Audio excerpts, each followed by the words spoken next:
Good evening. Tempers flared at Universal Studios tonight when the park ran out of its signature drink, butterbeer. What started as disappointment soon grew into a noisy confrontation with security and police. Merry Christmas. Ho, ho, ho. It's Christmas. Yeah. Sleigh bells ring. It's Christmas. Gift in my hand. It's Christmas. Rap quick, more Christmas. Light up the block. It's Christmas. Yeah. Yo! Move! Back up!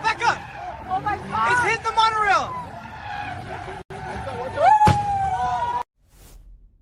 Get ready to blast beyond your imagination at the all-new Epic Universe theme park. It's the adventure of every world in one place. Thrill through twisting coasters, journey through cosmic frontiers, and end your night under dazzling... Buckle up, time travelers. Blast through the past, rocket to the future, and hang on tight as you chase the clock in the ultimate adventure. It's fast, it's furious, and it's only at Universal Studios Orlando. Back to the... Hello, neighbor. Welcome to the Capture the Magic channel. I'm so glad you found your way here. I've heard that the host, Jared, is a very handsome and charming guy. And you know something? I think you'll enjoy listening to him a whole lot.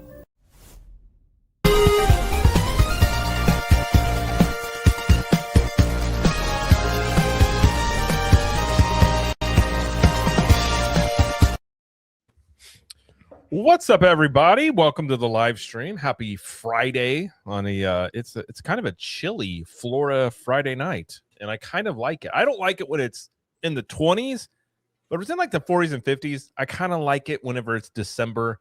I just don't want snow and lots of wind. I don't know. That's just me anyways. But we have a fun live stream lined up. We've got some great guests, some good topics here. We're going to talk about a report about Stardust Racers incident that was released today. So we'll go over that. We're also going to talk a little bit about Disney and basically embracing AI completely by buying a little bit into OpenAI. And then we're also going to talk a little bit, because I don't think we've actually discussed, since it was announced, the expansions that were announced or that we found out through permits that are coming to Epic Universe. So that's what's on the docket, including whatever random stuff comes up, which I'm sure there will be plenty. But before we get to our topics here, just want to introduce the panel that is joining me.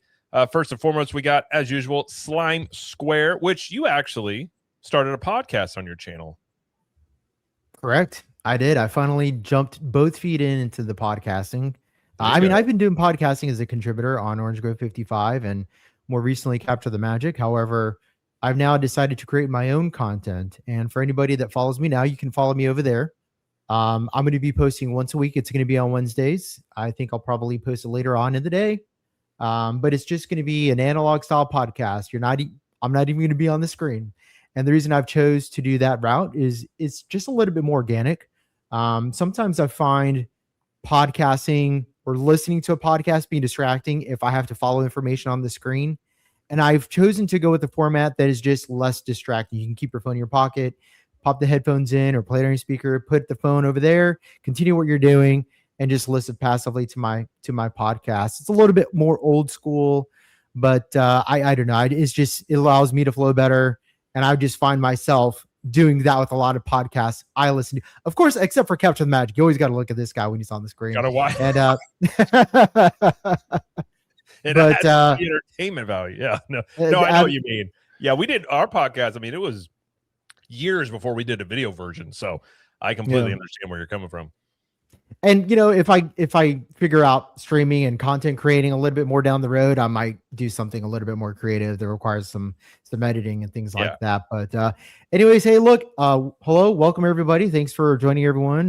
This is actually the first theme parking that I've done with Theme Park Conductor. So thanks for coming on this Friday evening. I know everybody's got more important things to do, or at least, this is the most important thing to do if you're here, right? So welcome one and all. And as far as where you can find me, I'm on Slime Square or Slime Square 84, just depending on its X, Instagram, or YouTube, but pretty easy to find. There you go. I'll put all the description for everybody in the comment or in the description below. And honestly, when you're starting out simple is not a bad thing, because eventually you'll add more stuff into it. But I always tell people, start bare bones as possible, because then it's, if you start with too much, it can be kind of like too big of a hill to climb. So nothing wrong with that at all. But back on the channel as well as Mr. Theme Park Conductor out on the West Coast. Theme Park Conductor, thank you for being here. Where can everybody find you, and what have you been up to? Well, thank you for inviting me on this very first theme parking live stream. I'm super excited to be here. And I've been busy between my job, 9 to 5 job, and then doing YouTube content. There's a lot to cover out here on the West Coast with finally the Disneyland Resort, taking off the training wheels and finally putting up construction walls for hopefully what we see in the next couple years is this massive Portos coming to downtown Disney. I was just at Universal the other day to cover the Raising Cane's flag. It seems like a flagship restaurant to me because it's very unique. Opening in City Walk. There's a lot of updates and permits happening at Universal Studios Hollywood, and I'm counting down the days, gentlemen, where I am going to make my way to your neck of the woods in Orlando, Florida, to be covering Walt Disney World and Universal Orlando for my very first time. It's going to be an amazing time, and there's going to be a lot of content, a lot of live streams, and it's just going to be absolutely incredible by far. But you can find me on social media on YouTube and Blue Sky at Theme Park Conductor. You can find me on Instagram at theme_park_conductor. You can find me on X at Theme Conductor. Also on TikTok at Theme Park Conductor 1. And every Sunday at 5 or 7 p.m. for Conductor Sunday live stream, where we break down Disneyland and Universal news and we speculate and talk about rumors for the parks in the near future. It's a great time. The chat loves it. I love it. My guests love it. It's just such a wonderful time. Come join us sometime. All right. Sounds good. Thank you for being here. Like I said, everybody's stuff will be in the description below. And sorry for being late, by the way. I pushed back the start time because I was trying to fit a workout in because today was really busy. And then Slimer was working out and he hurt himself. And then we got to talking about working out before we started going live. And then we got a little carried away. So it happens. It's Friday night. We're just hanging out. But I enjoy I like the idea of a nice, cozy Friday night stream. Before we get into anything, let's say hi to the chat. We got Kika and Luca. So what's up, Kiki and Luca? We have Storybook Sorceress, which I'm confused. She says theme parking on Saturday. Let's go. Is it Saturday? I think it's Friday, right? Am I losing my mind? It's Friday, right? It's Friday. Okay. Well, I'm not saying Storybook Sorceress is losing my mind. I know with me, I'm like, wait a minute. Is it really Friday? Because I have had days. I remember vividly, this is when I was in college. I woke up and was like about an hour into my morning before I realized it was Saturday. I thought it was like Thursday, and I was like going to go to class and do all these things. And then I was like, oh, it's Saturday. So it does happen. I've been there. But we got Brian says, hey, Jared, theme park conductor in Slime Square. How are you guys? I think we're doing pretty good. Hopefully everybody on the chat's doing well. We got Haunted Mermaid says, hello, conductor. Hello, hello. We have Zachary Cleary says, what's up, conductor? And there's some other, I lost some of those in there, but we'll say hi to the chat. Like I said, I love when you guys are participating and be involved in here. So feel free to, give your opinions, what we're going to talk about. But the first thing we're going to talk about is, it's not a fun topic to talk about, but it is something that we have had lots of questions about since this incident happened, which is, where did I put it? Hold on. Why is it not showing up? Oh, there's a scroll bar there. Which is the Stardust Racers incident where Kevin Rodriguez Zavala passed away. We knew early on it was from blunt force trauma to the head, or at least we're assuming to the head. They just said blunt force trauma. And as of last night, they finally released the full report from the investigation about their findings. And we'll talk about it here real quick and see how this lines up with everything we've talked about before. But basically, they say, we know the facts here that this was back on September 17th is when he rode this coaster, passed away. And the details of what happened are, I will give a little bit of a warning. It's a little, I'm going to say graphic, but it's descriptive. So if you've got little ones or you don't like hearing some of this stuff, you might kind of close your ears or eyes real quick. But it says here that Zavala was a guest at Epic Universe and died after riding on Stardust Racers. They came on a man-down call to the theme park. When they found Zavala, he was unresponsive. later transported to a hospital where he passed away. Some of the details here are, let's see, it said deputy was directed to the chair where Zavala and his girlfriend were positioned on the ride, which was the second to last pair of chairs on the ride vehicle. It says, quote, I observed there to be a single Nike shoe on the ground, as well as a significant amount of blood on the chair and on the bar in front of the chair, the deputy noted in the report. One Epic Universe employee in a sworn statement said he instructed the attraction operators to release Zavala from the lap bar so he could be removed from his seat and CPR could be initiated. Another employee said Zavala had injuries to his face, as well as significant amount of blood loss. So we do know Zavala's girlfriend was riding with him on the coaster, and she said, quote, directly before the ride began, a Universal ride employee pushed down on Zavala's lap restraint multiple times.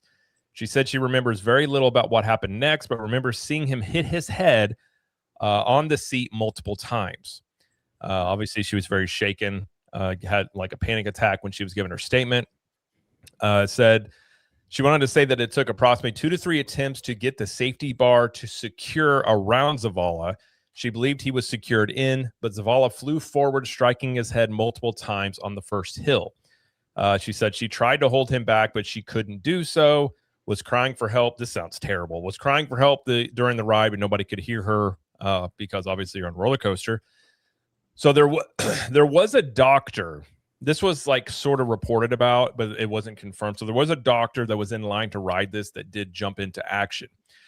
So the report says that a doctor describes Zavala as being completely slouched over with blood surrounding him.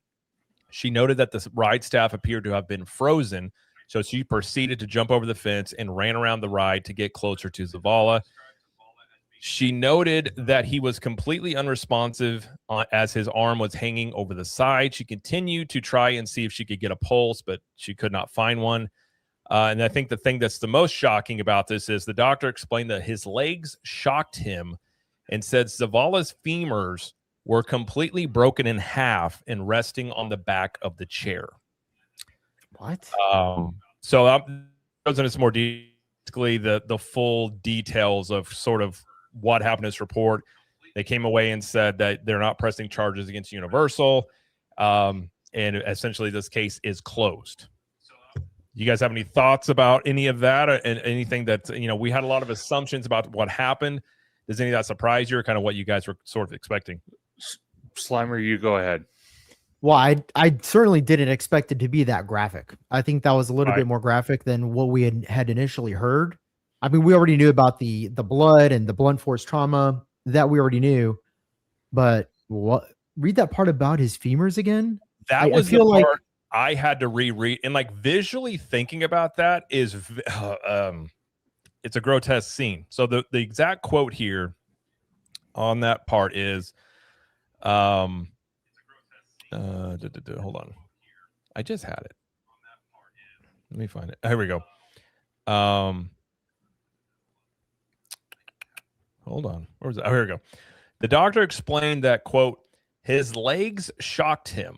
I suppose seeing it was a shock to the doctor, and said Zavala's femur was, quote, completely broken in half and resting on the back of the chair. What the hell? So they go on to describe in this, because obviously we had questions about that, and we can see in this, I'll share another screen here I have of another image that kind of gives us an idea of what we're looking at. So obviously he hit his head. They have confirmed he hit his head on this.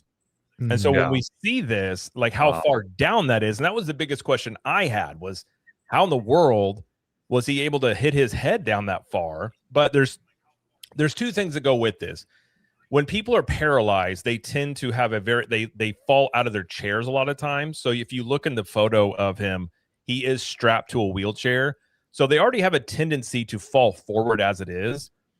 So obviously being wheelchair bound, you have weakened bones and muscles, which obviously did. And they kind of allude to this with the femurs broken. I mean, that's the thing that just allowed him to just fall forward even further. And I think that's how he was able to hit his head repeatedly like that. But essentially, they said both femurs were completely broken, which is crazy. That's wild. That is crazy. Wow. Unreal. I mean, it's really unfortunate. I mean, it's horribly sad.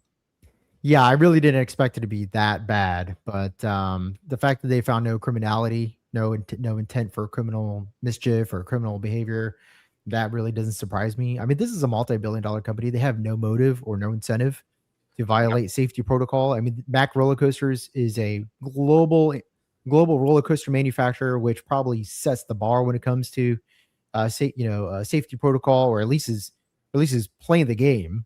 Right. So where there'd be any criminal intent, I mean, again, this is what they were looking for, is criminal intent. They could still be sued for a lawsuit or for a settlement.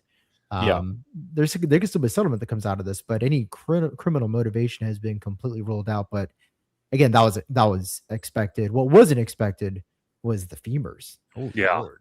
Yeah, that's pretty violent. Yeah, the description there, when I was reading that, I was like, oh my gosh. Like, I'm not surprised by the amount of blood. If somebody is passing away from blunt force trauma, like, there's going to be a lot of blood, is one assumption you have. But yeah, the femur thing. And then I was just sitting there trying to visualize it, like being all the way back. Like, and that's the only thing. Like, they had to have, I don't even want to, in my head, when I'm talking, I don't want to describe what I'm thinking in my head may have been the scene. All I will say is that is a horrific scene. Which I do think points to, and this makes sense as to why Universal updated the ride signage after the fact of this. They made that little statement about don't ride certain attractions if you have weakened bones or muscles.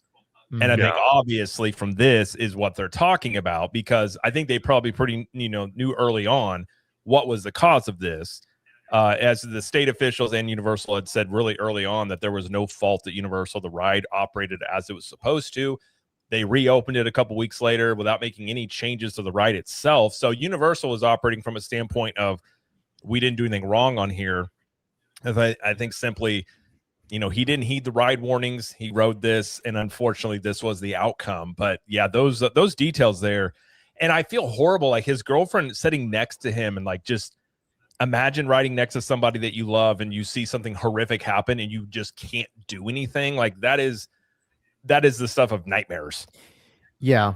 And I think the unforeseen equation here is that you can have all the safety protocol working perfectly, but if you have somebody with a medical condition, where this woman here, again, Zavala he was a paraplegic, but being a paraplegic doesn't mean, if you have the right safety equipment and the person is strapped in safely, if you're a paraplegic, there are other medical circumstances that are going on as a byproduct of paraplegia. You have now spinal stenosis, you have osteoporosis, because you're not utilizing these muscles, you're not utilizing these bones.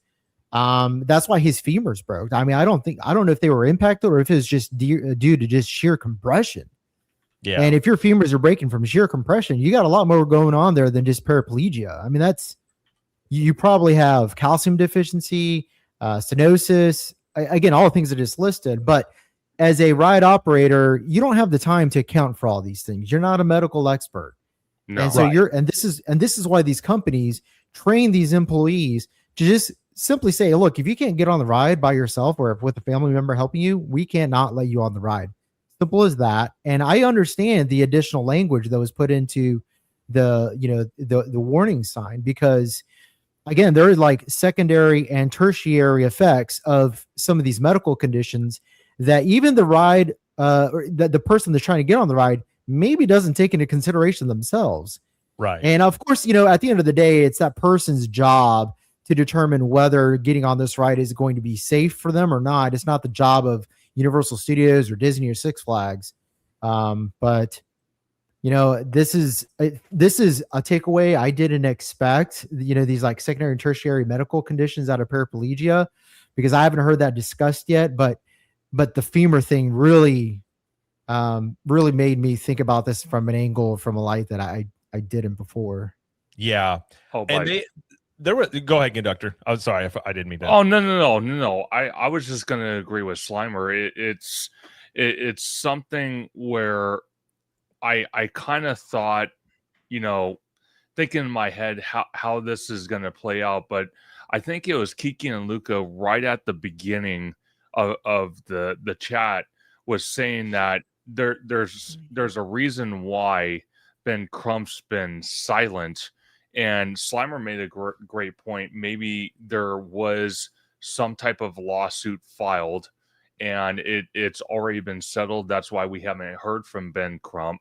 And then just listening to those details, like you said, Jared, through the article about the femurs, and then just the other details we already knew about from reports and whatnot. It's just absolutely gruesome to hear all that. And I want to ask you two gentlemen, when Stardust Racers reopened, I don't know if either one of you went to Epic or you went to any of the Universal parks out there initially after, and if you guys did go, or if you had friends go, if you guys heard any type of backlash about that wording, because Slimer makes a great point.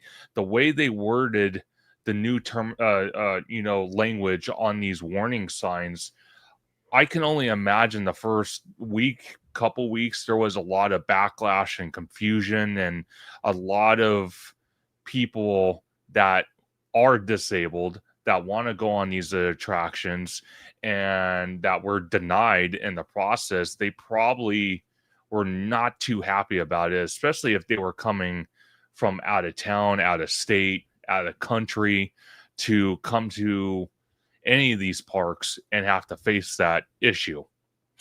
Yeah, I don't have a disability, so there was nothing that affected me, but I did hear from people that were really frustrated because, like, Forbidden Journey now falls under this category of you have to be able to physically walk from your wheelchair to the ride vehicle, which didn't used to be the case. So there's a lot of people that since this incident, there's more things that they're not able to ride off of this. And I get it. That sucks. But at the same time, I see Universal's, perspective here where they're going, we can't have a repeat of this happening here. We can't take a risk on this stuff. So on certain attractions, essentially, if you can't walk, meaning if you are like a paralyzed person or you can't do it on your own, they're just not going to take that risk. So there has been a little bit of backlash, but I think people obviously understand for the most part why Universal would make those rule changes given the incident here. So it hasn't been like people are just rioting, but there have been people that have been pretty disappointed by it. Well, see, it's interesting because when I talk about the signage and the rewording of that signage to now update new guidelines for safety, because we're only out here on the West Coast, we're only a couple months away from this massive, intimate roller coaster opening, which is it's going to be like Velocicoaster type thrill and everything about it. And I'm very curious to see if those same warning signs that, obviously Stardust Racers has, other roller coasters in Orlando have at the Universal parks. I'm very curious to see if they're going to have that type of signage here on the West Coast, and I cannot see why not. I would bet you do. I don't see any way that they would only have that in Orlando, personally speaking. But sure, yeah. I mean, I think it's just one of these things. It's such a freak thing with this thing. Like, for the most part, like, you think about the millions of people that have ridden roller coasters. Velocicoaster is it's more intense, more than likely, than Stardust Racers is. And this just one incident happens here, and all it takes is one time to kind of just change all this stuff. But the report, I agree. I was not expecting that report to be that vivid in terms of the picture it was painting. And I did speak to some team members that work at Stardust Racers. They weren't there that evening when this happened, but they do work at Stardust Racers, and they were saying that the people involved were very, very shook up. Like, post-traumatic, like literally having post-traumatic stress, which I can, like, hearing this description, I completely understand. And like when they were saying too about it seemed as some of the employees were like froze up, that also is completely understandable given you've got a lot of 20-some-odd-year-old, people working this ride. Right. You get trained on something, but like being trained on something versus something like happening in real time, I mean, there is and I'm sure Slimer, you have probably seen it, given being in the military, but like sometimes people just freeze. Like when something happens, it's almost like it just overloads the brain. I've seen people do it where they just all of a sudden, it doesn't matter how much training you're given. It's just like they don't know what to do. And I can totally imagine a situation like that happening on this ride. It takes a lot of muscle memory or retention to overcome the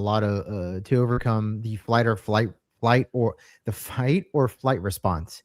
And if you're not repeating a standard operating procedure or a TTP, right, then you're not going to be overcome that inherent response when that thing happens, right? Very much so, like if you're training for fighting or if you're training for football or any sport that's athletic, there's a certain amount of repetition that is required of doing the same thing over and over and over again, so that you rewire your brain. So when that thing happens, you're not even thinking about how you're going to respond. You just automatically respond. I think Bruce Lee said, if you want to perfect a sidekick, it requires, 10,000 kicks. Okay.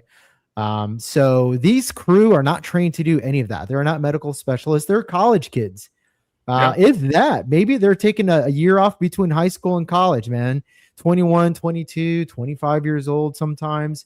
And the last thing they expect is to have to provide medical care to a guest getting off of a roller coaster, which is one of the safest things you can do in America, really. And that's why this thing is such a high profile incident, is because it never happens. The reason that, the reason that we don't talk about auto accidents is because there's 35,000 a year. So it's expected, but this is a high profile incident just due to its rarity. But again, I mean, I can't imagine having to deal with this as a ride operator. And they don't want to, they're there because this is an easy job, right? Sure. It's not, but it's not, but Well, it's also one thing if somebody, and it does happen, like people have a heart attack on a roller coaster. It's one thing if somebody comes into a station and they're having a medical issue. That's something where most people can see that and try and get some people help and things like that. But I could see, I'm imagining from the descriptions of this whole thing that whenever they pulled into the station, that this was a horror scene with the amount of blood they were talking about and all this.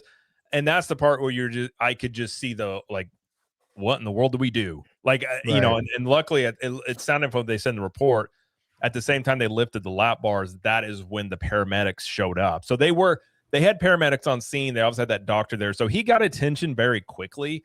But yeah, that little part where they said that the team members were frozen, I was like, yeah, I could definitely see that in that situation. And I don't fault them for it because, again, unless you're like a soldier or an EMT yourself and you've seen this multiple times, there's no way to prepare for that. Like you're just not going to be ready for it. And even from a legal perspective, you could be liable if you don't have any medical training, if you have no certified medical training and you're a ride operator and you touch this guest who has been injured on one of your employees' rides, you could cause injury to that guest and they can make you liable for that. Yeah. Yeah. No, you're right. And so from a legal perspective, you are actually better not providing any assistance. Yeah. Yep. Sadly, that is very true. Yeah. That is the truth. And to kind of tie on what Slimer was saying, I personally, for me, I could not even begin to describe what, trauma those ride operators on that day for Stardust is probably still dealing with, and probably will always permanently be imprinted in their mind for decades to come, if not for the rest of their lives. So I can't even imagine that. And then for Kevin's family, what a worse time for something like that, or for anyone's family to have something like that happen, because we all know it's the holiday season. It's the time to, be with your families, to spend time with each other, to kind of celebrate a happy time. And I cannot even begin to imagine what his family is going through right now. Just the loss, the having Kevin not there. I can't even begin to understand that. And then to Slimer's point as well, roller coasters compared to driving a car on a freeway and maybe going 75, 80 to maybe even flying a plane. You know, roller coasters seem the less likely for something to happen and the less dangerous. So it just, Yeah, I think the actual stat is like your chances of dying on a roller coaster like 1 in 19 million or something. It's something extremely, extremely rare. yeah. Which I think, again, well, a couple of things we do know from this. The claim by Ben Crump that a Universal team member helped him onto the attraction, that was nowhere in the report. So I'm going to assume that that wasn't true. And I never believed that to be true. So it doesn't sound like that's the case. And obviously here, when you're talking about the broken femur, and they were contending that the pre-existing condition that he had did not lead to his death, I think clearly that is, it's going to be hard to argue that. I suppose there could still be a lawsuit, but what's interesting is we didn't see an injunction filed whenever Universal reopened Stardust Racers. This report came out last night, and there has not been anything that I have heard from Ben Crump. And I know that he has moved on to other cases because people, you might call him an ambulance chaser of sorts. So either whatever strategy they had about this didn't work and they've given up on it, or I think if there was a lawsuit that would have been publicized, but there could have been a payout from Universal to the family. That is definitely possible. That may just not have been publicly announced. I would assume at this point, with as much noise as Ben Crump made, unless there was a payout, I would be surprised if he did not file some sort of lawsuit, just at the very least to say that they tried. I can definitely see that. I think Ben Crump's whole whole perspective on it was he was there to help the family. A lot of us didn't think so. Like you said, Jared, total ambulance chaser, and he was creating a lot of hysteria and a lot of drama on top of what happened. So I don't think that was beneficial to not only Kevin's family and Kevin's life, but just the whole aspect of the situation. I kind of felt like he was making the situation worse than it already is. And the mere fact that he was saying, oh yeah, like you said, a Universal team member was helped Kevin onto the ride. Well, if that was the case, where was the video? Then you had the injunction, like you said. If he was so concerned about getting his experts that were currently on another case in another state at the time, but were planning to inspect Stardust Racers, then why didn't he file an injunction? Then you had some other aspects of it. So in all respect, his goal was to possibly get a settlement for the family, which I'm sure he did, but I don't think the way he did it was respectful to the family, to Kevin's memory, to everyone that is a coaster enthusiast or a theme park enthusiast like us. So I don't see the way he did it was the proper way. He shouldn't have done it in the first place. Yeah, I mean, he was definitely trying to cause chaos, and just he was doing weekly press conferences blasting Universal, saying they were running unsafe attractions, that this thing was a death trap, that there were more people coming forward. And so all of a sudden, once they reopened Stardust Racers, like those just came to an end, which is weird because I really figured even if the whole strategy was to get Universal to pay out and they hadn't done so yet, I really would have figured he would have kept going until it either Universal was forced to say, hey, knock it off, or something else happened. But which leads me to think that there may have been in some sort of settlement that was just made kind of privately, because there hasn't been anything from him, like at all, which is very rare for him. And if there's not a lawsuit that's filed within a week or so of this, I'm just going to assume that they're not going to file a lawsuit. Would be my guess, because I mean, I don't know if you have a timeline in which you have to, but or like I said, Jared, they probably filed a lawsuit, but it was settled privately and quickly. Yeah. where it didn't make the public view. There's always that possibility. Well, and Universal would have the motivation. I mean, if Ben Crump's out here blasting you, even if it's a lie, you don't like that. Plus, you've got this whole situation, which I'm sure even people, and I do know there were some team members that reached out to me that said that they knew people that were on the team that designed Stardust Racers. And a lot of them were very upset because they're like, did we design something that got somebody killed? Like, was it our fault? And there was like, so, you think of it as a multi-billion-dollar corporation, which it is, but it's comprised of people who do care, who do want to do their job. So, I can imagine a situation where, they just feel terrible about this and put out some sort of settlement. So I think that's a very plausible scenario that did happen. But I won't be upset at all if we never talk about this again, to be quite honest, because it's not a fun topic. But we do have some closure here on this, I suppose. And you guys have any final thoughts on this before we move on to talk about something more fun? Well, we just got a super chat from Kiki and Luca. He sent one before thanking or congratulating Slimer on his new channel. So I want to shout out to Kiki and Luca for that super chat. He also did another super chat. He said, on a happier topic, Cane's, KFC, or Chick-fil-A. Jared, you go first. So I've never had Cane's. I have had, I like Chick-fil-A, but the one I was telling you guys that I tried when I was back in Missouri that was insanely good was, what I said was called Mr. Magoo's.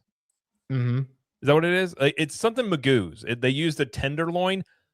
Delicious. It was the best chicken tenders that I have ever had. So I would say that much. But if you're out of those three right there, I would say Chick-fil-A, which I did have a frosted coffee with cookie pieces inside of it. It's really good. Sure. I'm gonna have to go with well, first and foremost, I just want to wrap up this whole thing. I'm glad we have closure on it because this is the topic that I never want to revisit again. Yeah. But I'm gonna go with Cane's. Ah, there we go. There we go. Now you're calm. Zaxby's. I've never had Zaxby's though. I've seen Zaxby's that popped up around me. Is Zaxby's pretty good? They're all right. Yeah. They're all right.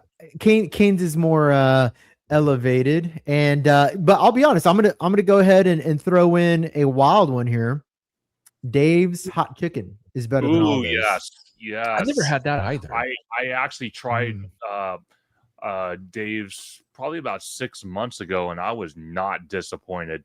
Yeah, Dave's is awesome. So it's got a little bit of the spice. Yes, sir.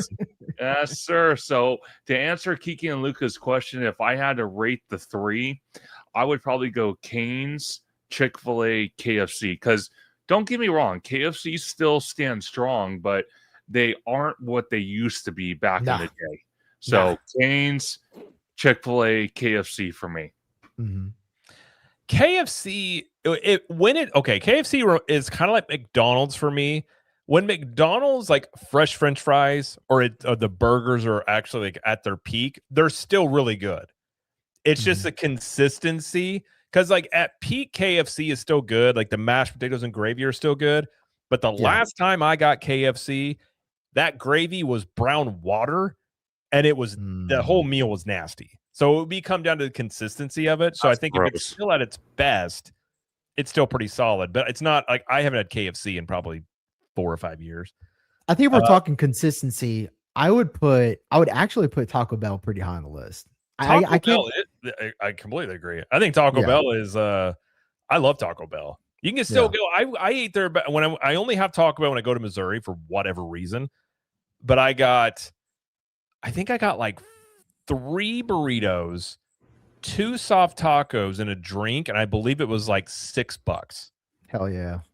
And especially like in this economy, I was like, I'm eating like a king for like $6 here. And it's good post-workout food. I mean, pure protein. Oh, yeah. Absolutely. I used to get it. Me and my brother used to get these chicken burritos. They're like mini ones, are like 99 cents. We used to go get those after workouts. We just order like 20 of them, just go to town. They were great. Oh yeah.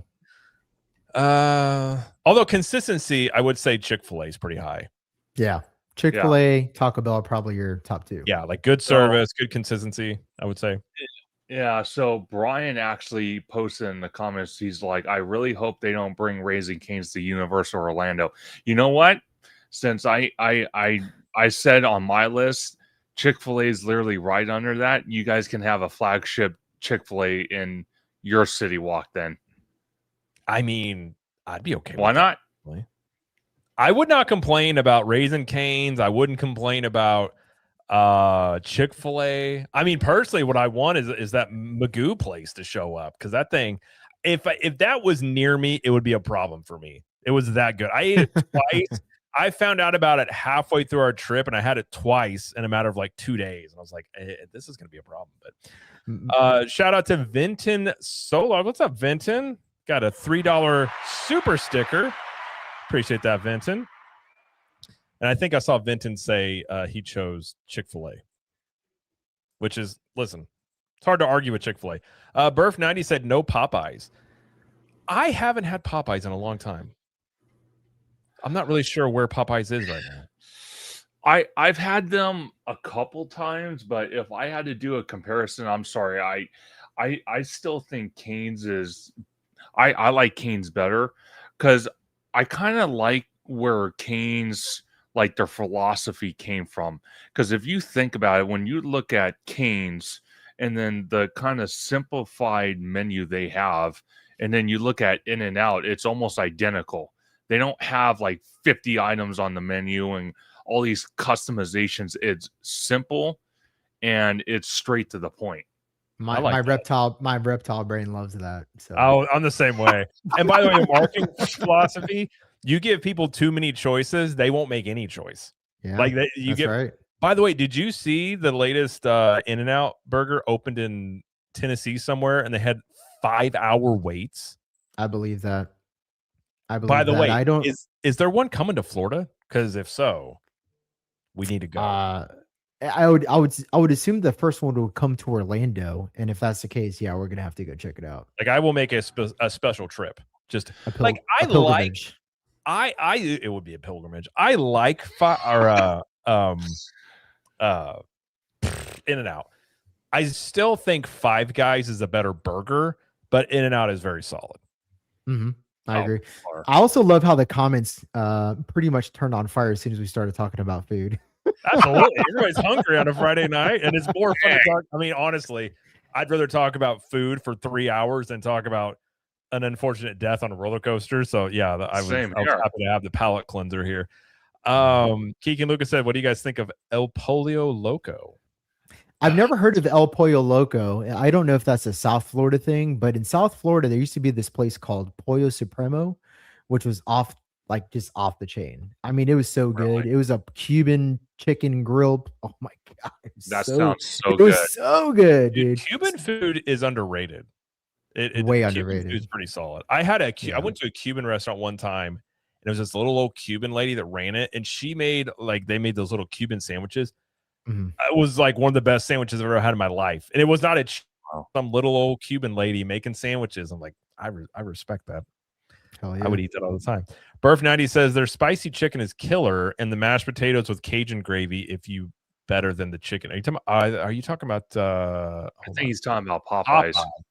Ooh, they have Cajun gravy. Sounds really good. That does sound really good. Interesting. And Kenneth win with the bad news. Yeah.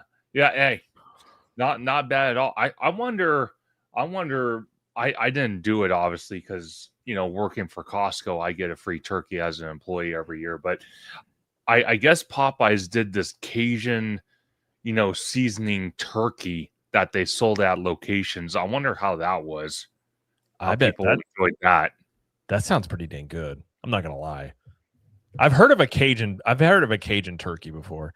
What's up, Nemo? Nemo says Pizza Hut, the retro one with the janky salad bar and the dive bar bathroom. LML. Dude, I completely agree that they took a national treasure from us, which was old school Pizza Huts. And now they're just we got Pizza Hut last night because our daughter likes Pizza Hut. It's just this little walk-in nothing. Yeah. It sucks. I was like, I remember the old school restaurants, man. I had them here on the West Coast where I'm at, and dude, Scholastic. Dude, it was awesome. You sit there, you go in on a Friday night. They had TVs with football and baseball and sports. Yep. Remember you used to get with the Final Four. They used to have the basketballs. Yes. Mm-hmm. Yep. Oh, you're bringing me back to my childhood, man. I remember that. I also remember they had a barbecue chicken pizza that was amazing. Like I loved that thing. Oh, now I'm hungry. Brian said, "Oh, bring that here to City Walk." Talking about In-N-Out Burger, dude. If they brought In-N-Out to City Walk, it'd be lights out. You wouldn't be able to get into City Walk. Hell no. Imagine the massive In-N-Out, because they're building a massive location in Las Vegas.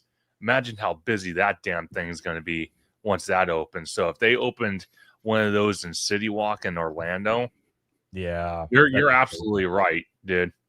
It would. My boy Kenneth Wayne here. Publix has Boar's Head, brand Cajun turkey. It's so good. Yes, sir. Yes, sir. Publix chicken is the shiznit. Oh, Publix chicken is solid. Yeah. Yeah. I'll take Publix chicken over Popeyes, KFC, Chick-fil-A. I'll take it over Dave's hot chicken. You can't go wrong with Publix, man. And their subs are pretty good too. They got really good they're subs. very fresh. Yeah. He also said CEO said In-N-Out won't come to Florida or the East Coast because their burgers aren't frozen. No distribution center close enough to truck from there. Oh God. No, God, please, no. Hey, don't tell me that. You know what? You know what, Slimer? Shout out to your boy Kenneth. I don't know if there's a location near either Universal or Disney. If there is, I personally, when I'm out there in March and we're staying at the hotel, I will personally order Uber Eats and get that chicken from that location if there's one nearby. I will personally do it to check it out. It's a good. I think it's a good decision. I like that decision. Can't go wrong with Publix. Publix will change your life. Dude, Publix is solid, although their groceries prices are insane. Yeah, I only shop there for buy one get one. Sorry, you go. So the locals, you get BOGOs or you go get some food items. But like if you did like a regular, like if you're just like I need to go grocery shopping, you're paying probably double or triple than what you would pay going just about anywhere else. Hey, Jared, you know what's funny? The fact that you said BOGO. I haven't heard that terminology since Quiznos was around. Remember that sandwich chain? You haven't heard BOGO before? Like in that long? Yeah, I have not heard that terminology, that phrase of wording since I've been to a Quiznos 10 years ago. I remember BOGO from Payless Shoes. That's what I remember BOGOs, because you used to go in there and get BOGO on shoes when you were a kid, and I didn't want those shoes because I wanted the nice shoes. My mom was like, "You're getting these shoes." And I'm like, "Fine." Man, speaking of nice shoes, or the lack thereof, I remember one year I ended up having to get some LA Gears instead of some Nikes. I was so disappointed. But then when I got to school with the LA Gears, I got hammed, man. People made fun of my shoes for months. Dude, it was a bad one. And like Shaq's shoes were the same thing. Like he did, which I say kudos to Shaq. He didn't sign those expensive sneaker deals. He said he wanted his shoes to be able to be affordable to like poor kids and things like that. I remember that, yeah. So like you would get the Shaqs, but like everybody knew the Shaqs were like cheapy shoes. Cheap. Yeah. Which I like. I respect what Shaq was trying to do, but at the same time, it's like, I get it. But all right, let's talk real quick. I got another thing. We'll have a fun little discussion after this next one, but I want to get your guys' thoughts on kind of an interesting. I feel like this is a little bit of a hot button topic for a lot of people. Is the fact that Disney has inked a deal with OpenAI to where Disney is going to invest $1 billion into OpenAI, but also with this deal allows Sora, which is OpenAI's video creation, basically probably the definition of AI slop, where you're going to be able to use Disney IPs in that app. They announced this the other day.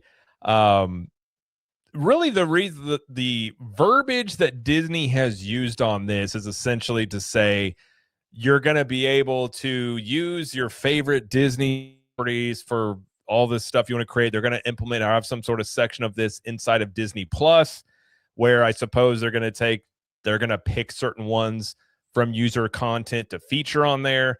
But this has been received not the best. I would say a lot of the fans have not been happy about this. A lot of the Hollywood and Actors Guilds and those likes don't like this move either. I'm curious what you guys think about this, given it, and we'll talk maybe more about like AI as a whole, but like where AI is going, the landscape of what this looks like. What are your guys' thoughts on this deal? Do you think this is a terrible thing, or do you kind of understand maybe why Disney made this deal? Conductor, let me let you go, man. Go ahead. Oh no, by means, you go ahead. I want to hear what you have to say about this. By all means. Well, I have a lot of opinions about this, and Jared and I have actually been going back and forth all day in the chats, and I can sit here and talk about this for another hour. But you go ahead and get started, because that'll allow me to like formulate what it is I want. Because I'm going to try to condense my thoughts on this. Otherwise, I can be on here for a very long time. Okay. Simon's like, okay. I'm going to give you a thesis. you make a fair argument. Okay. All right. So I find it interesting that Disney wants to invest this type of money into AI. I think AI, like Jared, was saying with the Hollywood and the Writers Guild and all that issue we had, and then the fact that AI is evolving every single day. And then me and Jared a while back did a video on his channel, because it seems like multiple companies are getting into that AI aspect with robots that you can, and I know Jared can go on for hours as well on this, robots that you can have at home to kind of take care of the day-to-day operations, with chores and, murder. Not a lot of abilities yet, because it's still new tech, but just the fact that you can have an iRobot in your house that may kill you one day. Who knows? I'm just speaking my mind, but no, it's interesting to me they want to spend this type of money. Now, if the AI is going to be to help backstage operations for these theme parks, on the East Coast, West Coast, internationally, by all means, invest in AI. Make the experience for the Disney guests that much easier to deal with, to experience, to not stress over, and just make operations a lot easier. And I'm not just talking about backstage operations. I'm talking about ride maintenance and so on, so on, so on. But when the problem I have is when you start using AI to replace physical cast members, that's where I have a massive, massive issue, because I think we're getting to a day and age now where people are relying more on technology with the phones, computers, now it's going to be AI, and we're seeing less and less cast members in the parks. And perfect example of this is what's going on out here in Disneyland in Anaheim. They got rid of all the ticket booths, and they have one little section next to Lost and Found outside Disneyland to buy tickets, but they're kind of encouraging a lot of guests to buy the tickets online. And preferably for me, that kind of it kind of tells me that AI, it has something to do with that. It's kind of sad in a way, because I kind of feel that we're starting to lose that capability of having that human on human interaction. Now it's going to be more like human versus AI, computer, robot technology. And there's nothing wrong with that. But on the other hand, I think people like to interact with another human being and not a robot and not AI, and not, because I can't tell you how many times in the past I've called companies, for customer service, and it takes so much time to deal with the automated system that these companies have that's using AI technology, and you have to request on the phone multiple times, and I mean not just once, not just twice, but multiple times to speak to a live representative and not, some type of computer automated service. So I could get why people are pushing back on AI. It's not something it's not something we're ready for. Even though it's happening, it's not something we're ready for. I personally think. Now, when it comes to Hollywood, eventually at some point, I think whether or not they like it or not, they're going to have to embrace it. Because if you think about it, think about the production value of movies in the next couple decades that we can see come to the big screen or come to the streaming services by having more of a budget to sit there and kind of make the movie edgier, more exciting, more thrilling than cutting back because they have to pay an actor, a human actor, to be in the movie instead of having an AI character input it into the movie and pay a fraction of the price. I think that's where Hollywood and AI clash dramatically. Yeah. Well, to answer one of your questions, and first, I'm gonna have to dip out for like 5 minutes, go tell the kids tonight, and then I'm gonna let Slimer go, and then I'll give my thoughts because I'm curious what Slimer thinks.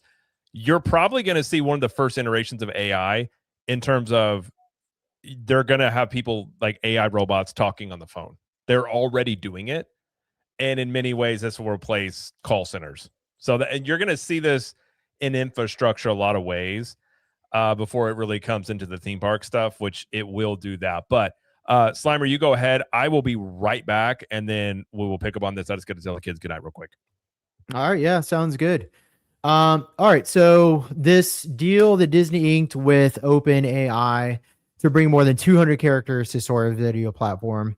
Well, the first and really important detail about this is that Disney went to OpenAI and paid them $1 billion so that way they can use their platform, but not just their platform, because I think it's a lot more than just their ability to use Sora and a way to secure users from using their IP, which are invaluable to the company, in a way that doesn't violate copyright infringement.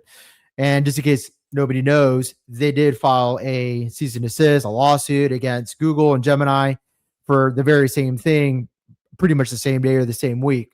So they're very much in the process of protecting their IP in what seems to be an overwhelming surge and adaptation of this new technology. And just to put it in perspective for everybody, artificial intelligence is being adapted quicker than the internet and cell phone technology. And it's primarily because of those things that's being adapted exponentially quicker. Without those, it wouldn't be adapted as quick. It wouldn't even exist.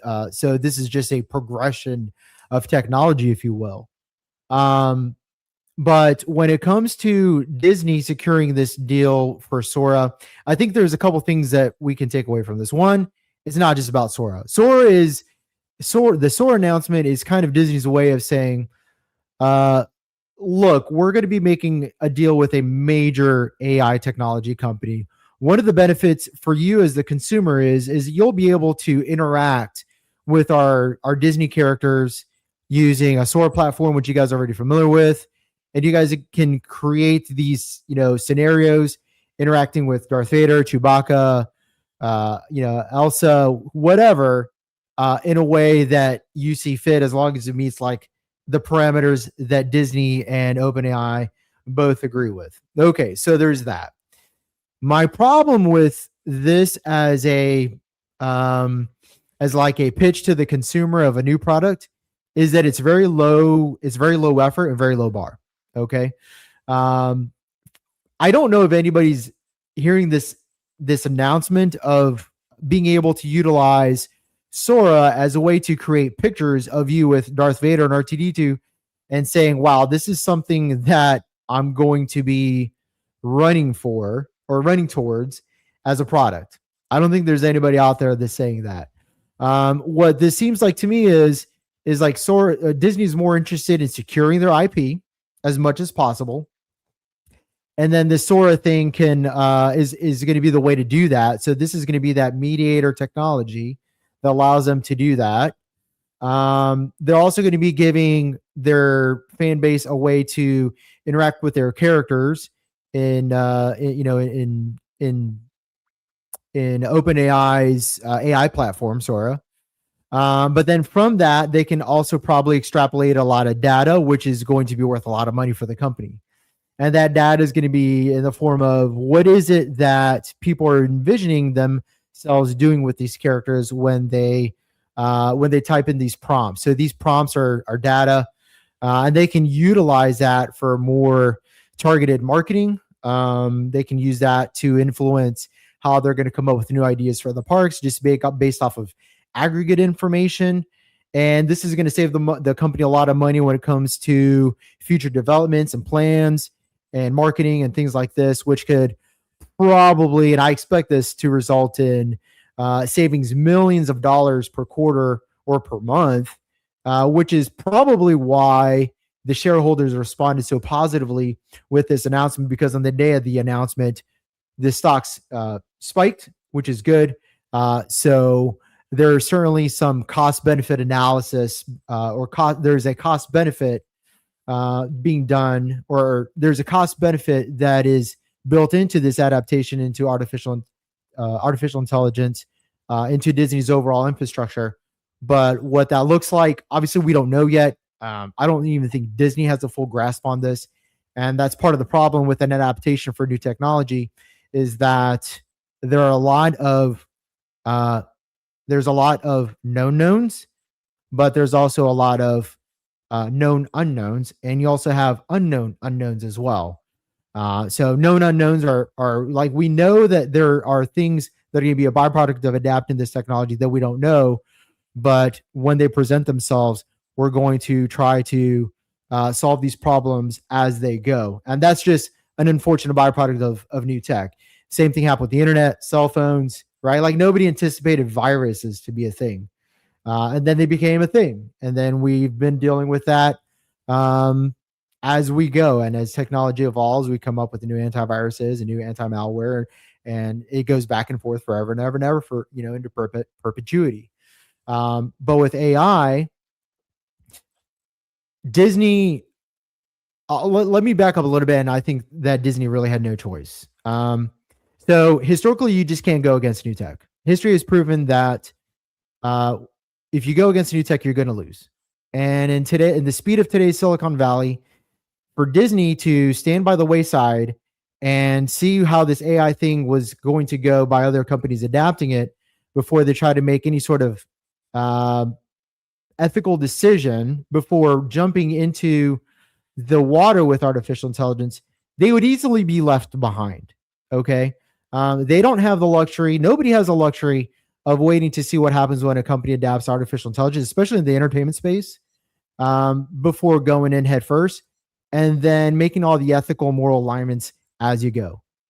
We know this because this is what happened to Kodak when they didn't adapt digital photography. This is what happened to companies when they didn't adapt the internet and things like email. This is what happened when the music industry waited to or pushed back against things like Napster. So this is just all part of the evolution of technology. And unfortunately, these companies don't have the ability to just wait to see what happens. So, much like trying to figure out what to do with a plane being built in mid-flight, Disney is going to have to figure this out as they go. And we can be upset about the fact that they've made this deal, but the reality is they don't have a choice but to make this deal with an artificial intelligence company and then try to maximize this technology for both the company and the consumer as they go. And this is going to be a process that's going to be in development for many, many, many, many years, because we're still only in the baby steps of artificial intelligence. And as this thing evolves, companies are going to have to evolve with it. The worst decision they could have made is not adapting artificial intelligence. I think that would have been the worst case scenario. No, by far, and I couldn't agree more with that. You know, obviously, just AI is just the newest tech coming into the world, and trying, like you said, trying to fight it is just a losing battle, and it's not beneficial at all. My only aspect is, because you said it perfectly in what you said. You know, helping with the company, you know, financially, and helping with future projects and whatnot. My only thing to that is spending the money they did to reach an agreement with the open AI company and spending $1 billion to invest. First of all, my thing is, how is that going to affect current projects around the Disney company when it comes to the studio side and also the experience side? I'm talking the theme parks, cruise lines, and stuff like that. And then again, you know, if they start incorporating the AI aspect behind the scenes that we as a consumer cannot see, but then again we feel it when we're in the park, and the experience goes a lot smoother because of AI technology, I'm okay with that. My only angle on this was, and someone said it on my live stream a week or 2 weeks ago, they said the last thing we want is less human on human interaction, meaning cast members, and dealing with AI technology robots. They don't want that. I don't want that, because I still feel that human on human interaction is extremely important, you know, for the Disney company, for the customer service industry. But if it's going to help with future developments for new experiences that come to the parks, come to the cruise lines, help with the studio side of the Walt Disney Company, I'm all for it. But when they start, you know, trickling in these AI programs and whatnot, and then you're seeing less and less cast members, that's where I have a problem. Because like you said just a minute ago, AI is still in the baby stages. So it would be premature for the Walt Disney Company to say, look, we spent $1 billion invested in OpenAI to, you know, help with the company on both sides of the aisle. But in the meantime, because we spent that much and we're going to incorporate it into our parks, we're going to get rid of more and more cast members because we just can't afford to keep their wages and justify spending $1 billion into this AI company, unless the Walt Disney Company has a way of investing this money, but they're going to sprawl it out through many financial quarters to justify it. So I think I know Slimer's taking this. One thing I'll tell you is they will use AI in the theme parks. Universal's already talked about this, and there's companies popping up to use it for maintenance, of essentially predicting whenever certain rides are going to need certain maintenance things. So you're in the early stages of that. I think you really do see it in the theme park side. You may already have it. I mean, it's probably already in place on some level when you're talking about back-end functions. I mean, my sister-in-law runs HR for a mid-level Budweiser distributor. They're already using AI all through that company. And you're talking a mid-tier company, and she's just dabbling in this stuff. So I can only imagine, even if Disney wasn't before with this investment, they're going to be using a lot of AI when it comes to, you know, crunching numbers, repetitive tasks, things like that. That's where a lot of businesses will use this. In fact, I do have experience. I help businesses set this stuff up from time to time. So you're already seeing a lot of just even local businesses looking to use this stuff. So, so Disney undoubtedly is going to do it. I think on the broader topic of AI, I liken this, and I talk about in the video I made. It's like you're on a beach and there's a wave coming at you, and you can fight it, but more than likely, you're going to lose this battle because AI is coming just like the internet was coming. And what that looks like in the future is still up for, we don't know. It's up for interpretation. But I think the logic here is that instead of fighting it and losing, you try and ride the wave and you steer AI into a direction that you would like it to go.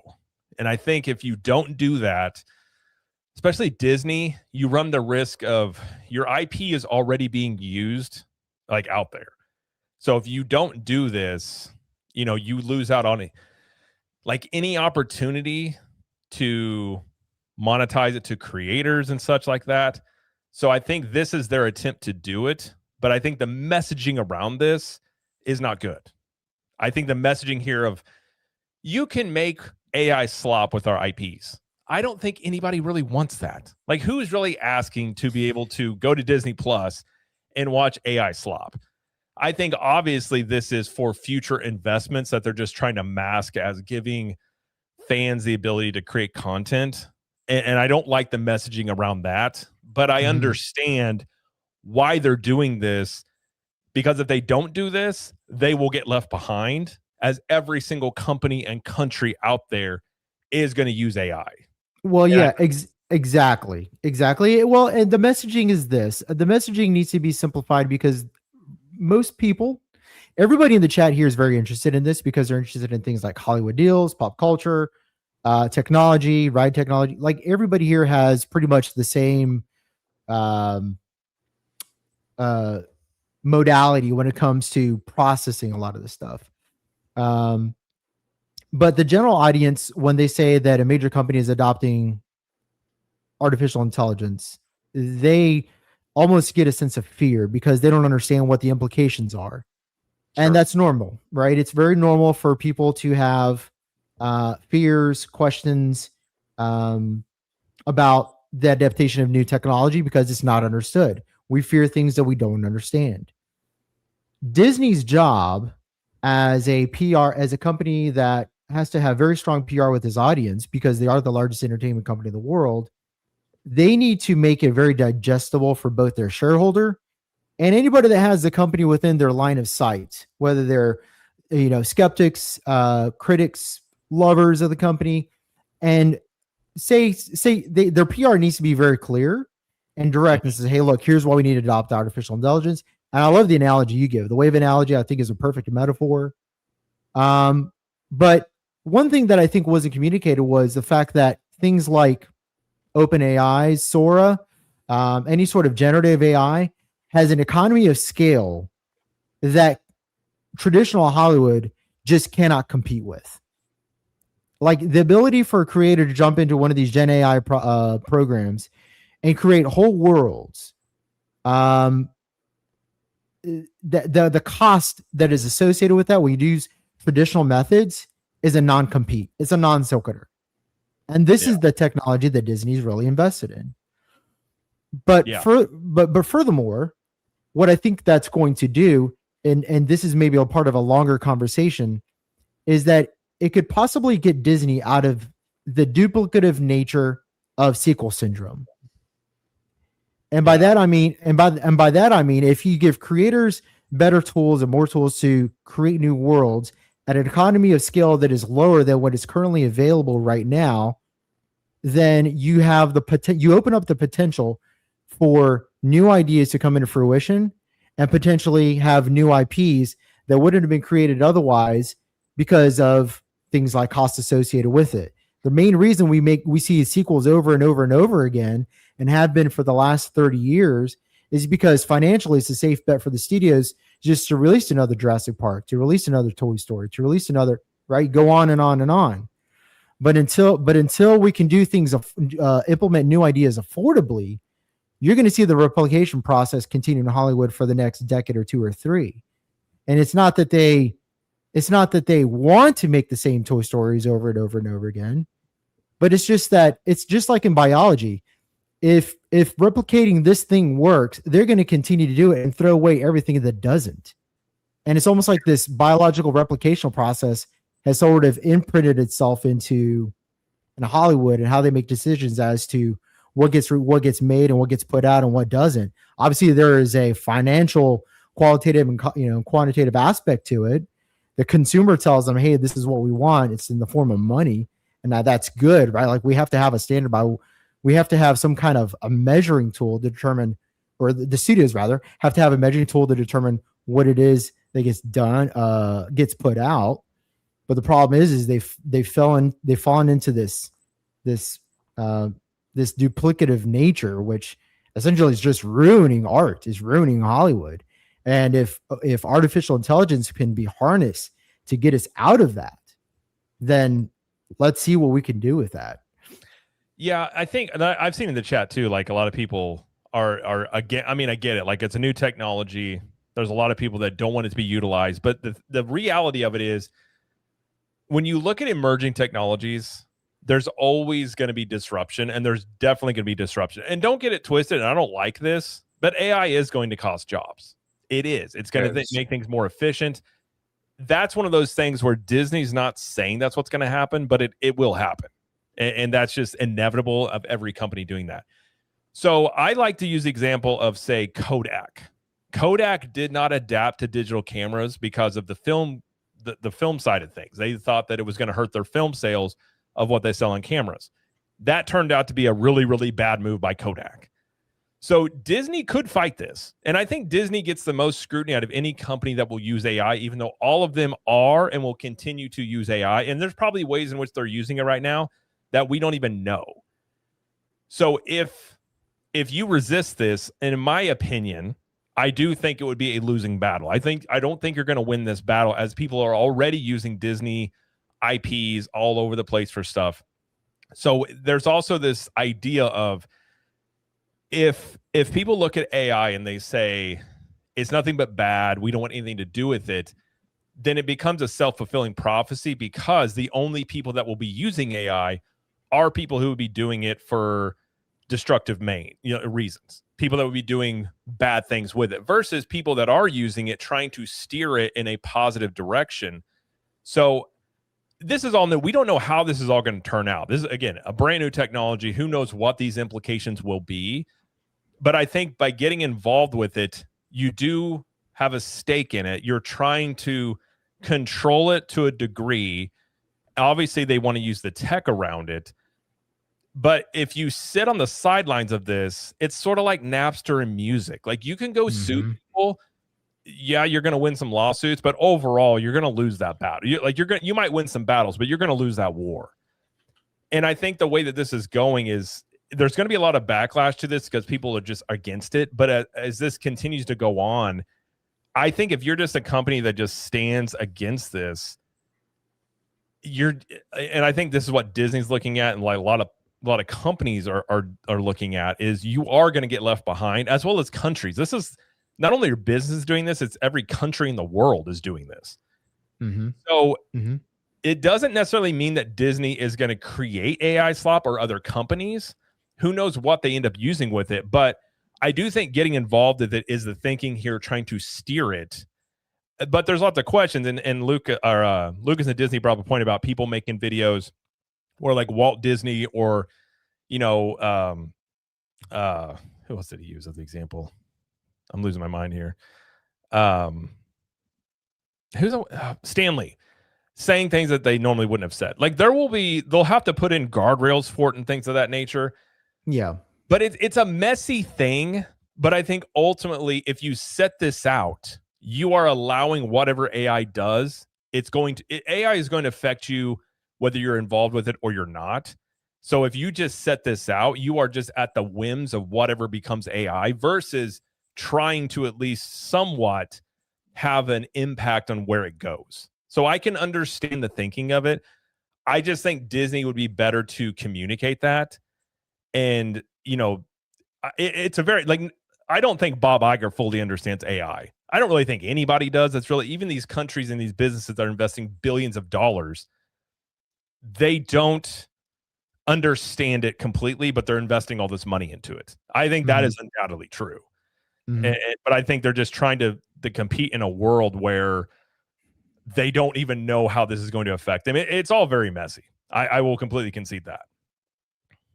Real quick here, we got Kiki and Luca for a 5. Thank you, Kiki and Luca.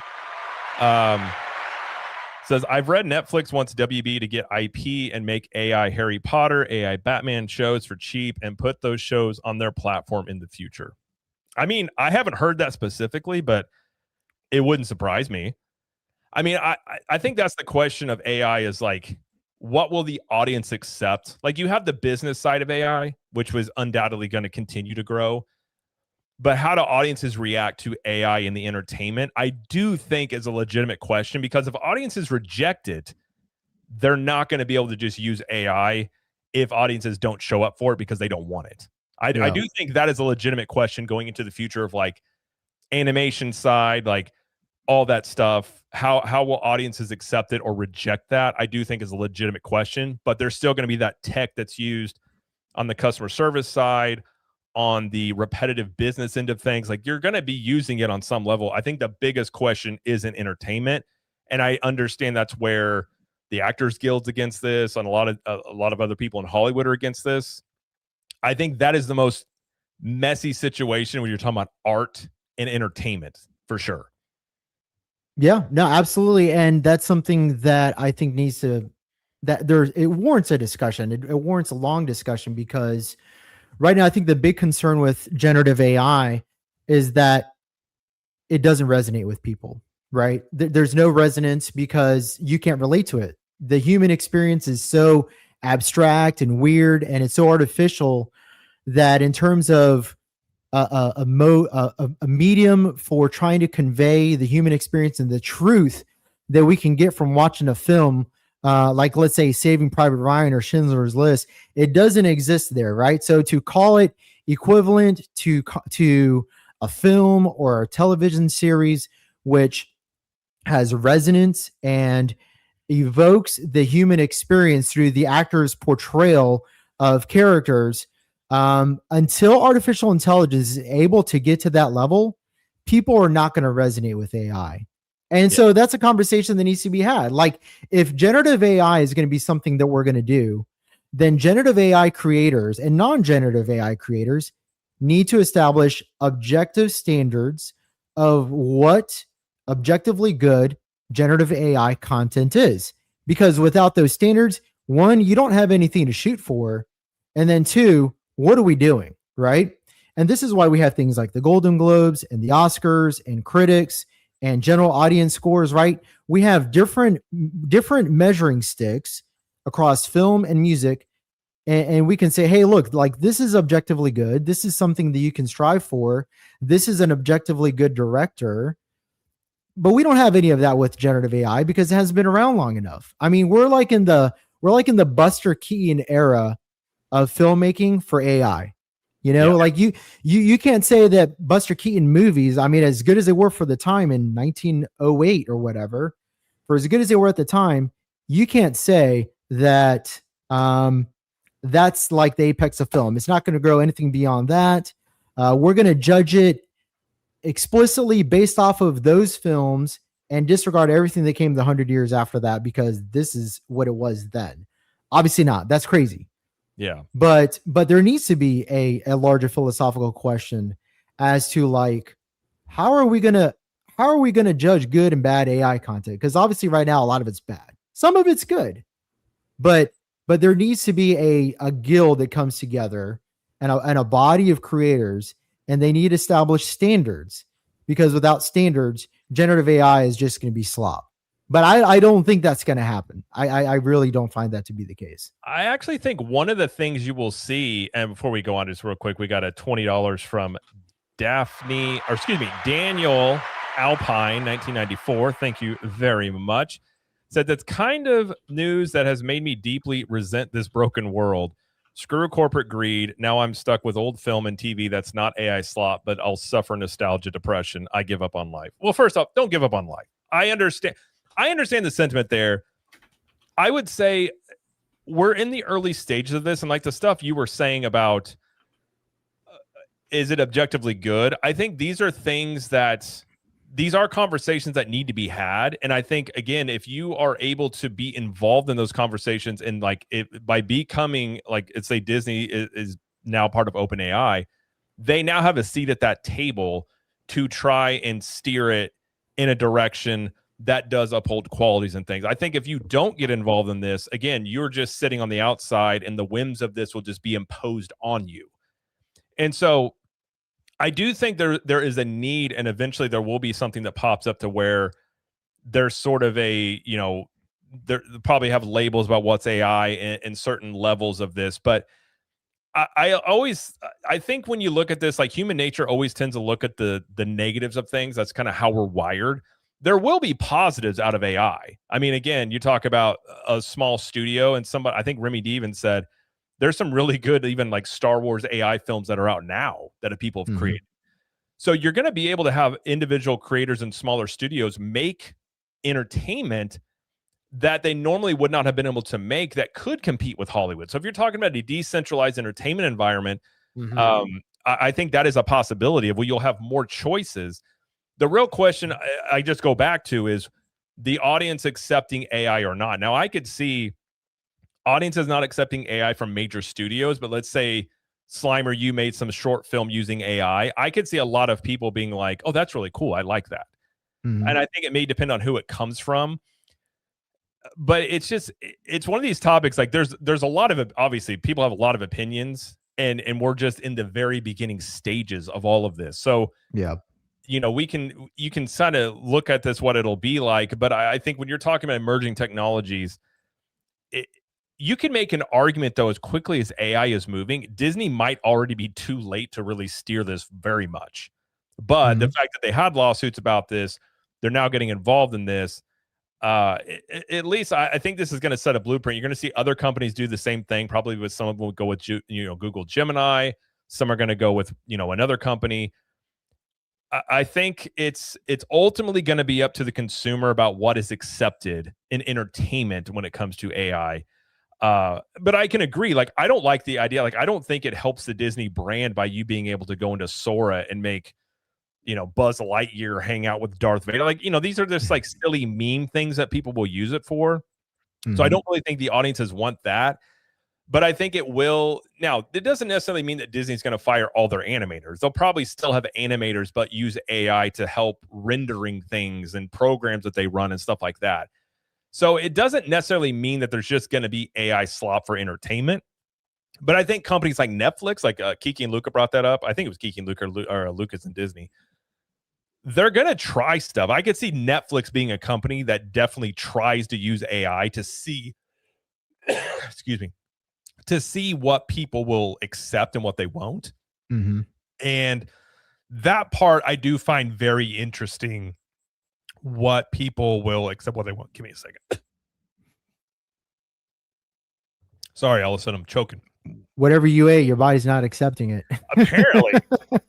All of a sudden my throat got dry. When you talk a lot, your throat just gets dry. But yeah, no, it's just, it's a very interesting conversation that, I mean, I don't have the answer for it. And I don't think Bob Iger has the answer for it. And I don't think anybody has the answer of any of this stuff. And it's a scary proposition to say that you have billions.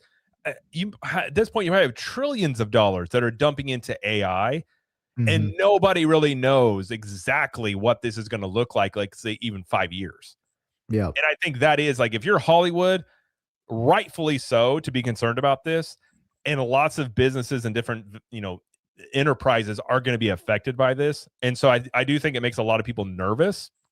But I think, like I said, I think if you just set it out and say we're not going to use it, you're kind of sealing your own fate at that point, versus at least trying to be involved and steer it in a direction that you would like. I understand where they're coming from. I understand why other companies would do it. There's just a lot of questions about it. Undoubtedly. Yeah. No, absolutely. Look, Disney did the cost benefit. Every company has done the cost benefit analysis, and there would be more costs associated with not adapting AI than adopting it at this point. Think about from the studio side. If you have Illumination's using AI to create movies and animation, and Disney says we're not going to do that. Right. How many more movies are they going to be able to release from Illuminations? Let's say that is accepted. Yeah. And Disney can make half of that. I mean, that is the stuff you're talking about, is the efficiency of many of these things. Right. And I think that's a legitimate economic thing they're looking at. in trying to figure out how to make all this work. Absolutely, because you're trying to maximize throughput at a lower cost, and if this thing is gonna maximize your economy of scale in ways that we have never seen before, then you're gonna want to optimize throughput so that way you have the most positive effect on not just your the amount of money you potentially produce at the movie theaters, but in also unknown variables like licensing rights with Netflix later on down the road when it goes to PVOD, merchandising, all the back end stuff that happens after a movie comes out of movie, the pop culture, right? The pop culture impact. So there are secondary, tertiary implications of being able to have a higher throughput at a better economy of scale when it comes to making content using generative AI. But like you said, resonance has to be a critical. It's a fundamental ingredient for this thing working. If it doesn't, then they drop it like a bad habit. Yep. No, that's a very good point. We got a couple super chats here. We got Kiki and Luca for 5. Thank you, Kiki and Luca. It says human decisions are removed from strategic defense. Skynet begins to learn at a geometric rate. It becomes self-aware. I mean, that is definitely like handing AI the keys to like decision making. I can say undoubtedly at this point, like we've seen enough evidence of like from movies. I don't think that's a good idea in any circumstance. I think that is a bad road to go down. I do think AI needs to be coupled with human oversight and basically all facets of whatever it does. And I think a responsible way to do it is to do that part. So that's why I don't think it will remove all jobs, but it will impact jobs undoubtedly. But yeah, let's not have Skynet. I completely agree. But I do love this though. I love Kiki and Luca, going outside the box with the whole Skynet thing. I love that. Oh, that was science fiction back in the 90s, which is now potentially coming to reality, which is the scary part. Like we've all seen this play out in movies and you're like, this never really ends good to allow like an AI, and they didn't call it AI during Terminator, but like that's what Skynet essentially is. It was like an AI system that made decisions. It's not even that far-fetched anymore, which is the crazy part. That's kind of where we're at. We also have Daniel Alpine for a $49.99, a 50. Thank you, Daniel. Says it's bad enough that I miss Disney 2D. Now hundreds of jobs will be lost to a machine that doesn't know to put passion and feeling into art. Now my faith in God is affected because I pray that the AI apocalypse won't happen, but it's happening. I would say I'm one of these people. Don't ever get black-pilled on things. Like there's definitely sides to this that you talk about. Art is a extension of humans. And I think that is something that there are some people that say that AI will never be able to do that. I mean, there are questions about like how far can you really take AI video and art, considering it doesn't create anything new. It's using inputs. I think a scenario where, language learning models, you create your own, which I'm sure all these companies are doing, can help you become more efficient in different aspects of your business. But I think at this point, art is still something that is done by artists. And I think that needs to be something like, if Disney's getting into this for the reasons being, and let's just give them the benefit of the doubt that they're saying, hey, we see where this is going. We want to be involved in this because we're scared of where this is going to go if we don't. And they try and implement a system to where say, hey, we still want art to be by artists and still adopting this technology. Like there are ways in which it can be utilized that can enhance art. That is the potential out there versus replacing people and artists. And I think this is going to be the major battleground of entertainment, is that very topic right there. And I think you're going to have some companies like Netflix types and other ones that are very algorithmic driven that are going to try and use AI as the tool that creates this stuff. And then you're going to have other companies that are still going to have artists and animators and such that use AI to help bring that to life. I think that is where you're going to see a lot of different companies have different approaches with this. And who wins out on that is probably going to be up to the consumer. That's a really good point. If people accept it, if Netflix comes out with a fully AI Batman show and people love it and it's like Stranger Things, other companies are going to follow suit. But if you see them do that and people say, screw this, we don't want AI Batman, then that's going to, eventually money talks. And so if people don't watch that stuff, so I think honestly, this is up to the consumer in many ways. And I would just say, don't get blackpilled on it. There are going to be pluses with this. There are dangers with this. But this is one of those things where, we're, like you said, we're in the baby stages of this right now. Yeah. Go ahead. No, we're definitely in the baby stages for sure. That's why Slimer, when he was talking about his opinion about this open AI deal with Disney, we're still years.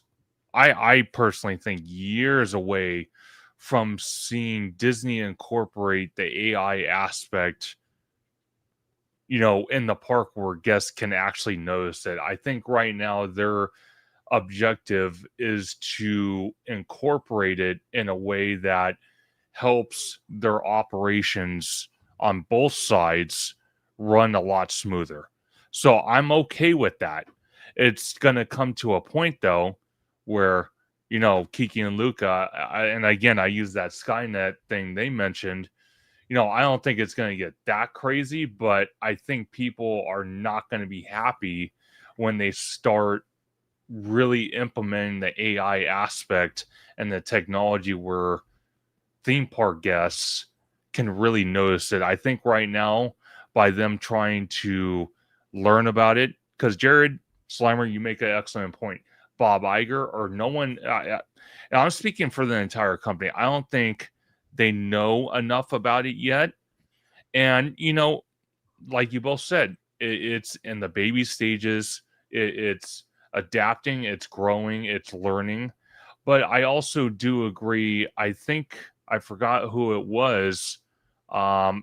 It was Daniel with that super chat. Was I'm sure AI will evolve, sooner or later. But I'm kind of worried about that myself. It trying to show affection that a human being does and has adapted so well in the customer service industry.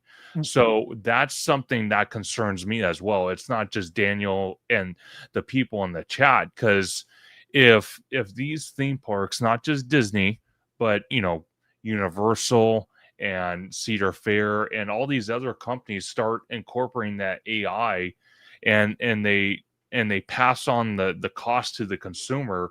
And already right now we're seeing it where the costs are just so astronomically high at the parks. But if we lose that human on human interaction and they start turning towards using AI robots and animatronics and all this other stuff, I kind of feel like we might not see the behavior of showing emotion until years and years and years from now. So in my personal opinion, they got to be extremely careful how they incorporate AI into the theme parks. I'm not so worried about the backstage operations. I'm talking about, guest facing operations. Yeah, no, that's a legitimate concern. And I think that this is one of those instances too, where like with those concerns out there, and say you're Disney or Universal, by being involved in the conversation, you can bring up these things. Because I think a lot of these things, like you say, OpenAI are these companies, they're going to try and expand AI anywhere they can because they see money. So you have people maybe involved that are a guardrail where they say, hey, it can do X, Y, and Z. And you go, well, hold on a second. Have you thought about this and this and that? And I think that is potentially a plus of having some of these companies be involved in these AI companies, because they're these AI companies are just going to continue to grow and grow and grow whatever vectors they can get into, because that's just what they're going to do. So allowing a pushback there off of real world concerns, I do think is actually important. And I think in many ways you could look at Disney doing this. Like you could look at it as Disney is just going to create AI junk and they're going to put that into the movies and shows, which is a possibility. Or you could look at it them saying, there's, there's a train, and before that thing gets up to top speed, you might as well jump on that thing and try and see, if it's a runaway train, see if we can slow this thing down. And I think that is maybe one way you could look at this. But Slimer, do you have a point you're going to make? No, so what he's saying is really important. I think that maintaining the human condition aspect of going to a theme park is going to be essential for the Disney company moving forward and for Universal as well. But there is a big distinction, and Jared, this was a point you were making earlier. There is a big distinction between how Netflix is going to appropriate AI technology versus how Disney is going to appropriate AI technology. Sure. Netflix is more algorithmic, right? We know this because they're quantity over quality. They put out 10,000 new shows or movies a year, and the ones that make it to season 2, they made the cut. Everybody else did not, right? It's like 10 to 20%. It's a very low margin of success when you're quantitatively pumping out so much content, but you're doing it at a low economy of scale, which is Netflix's big advantage, right? Mm-hmm. But Disney has they have a brand that's built on story and nostalgia. And so for them, the human experience is integral to their success and their brand.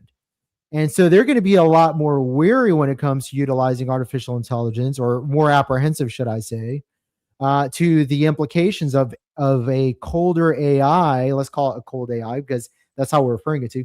This cold, non-human touch point in a park, because it's probably, as of right now, not going to create that human connection that will lead to good memories and hopefully what their inevitable goal is a lifelong customer.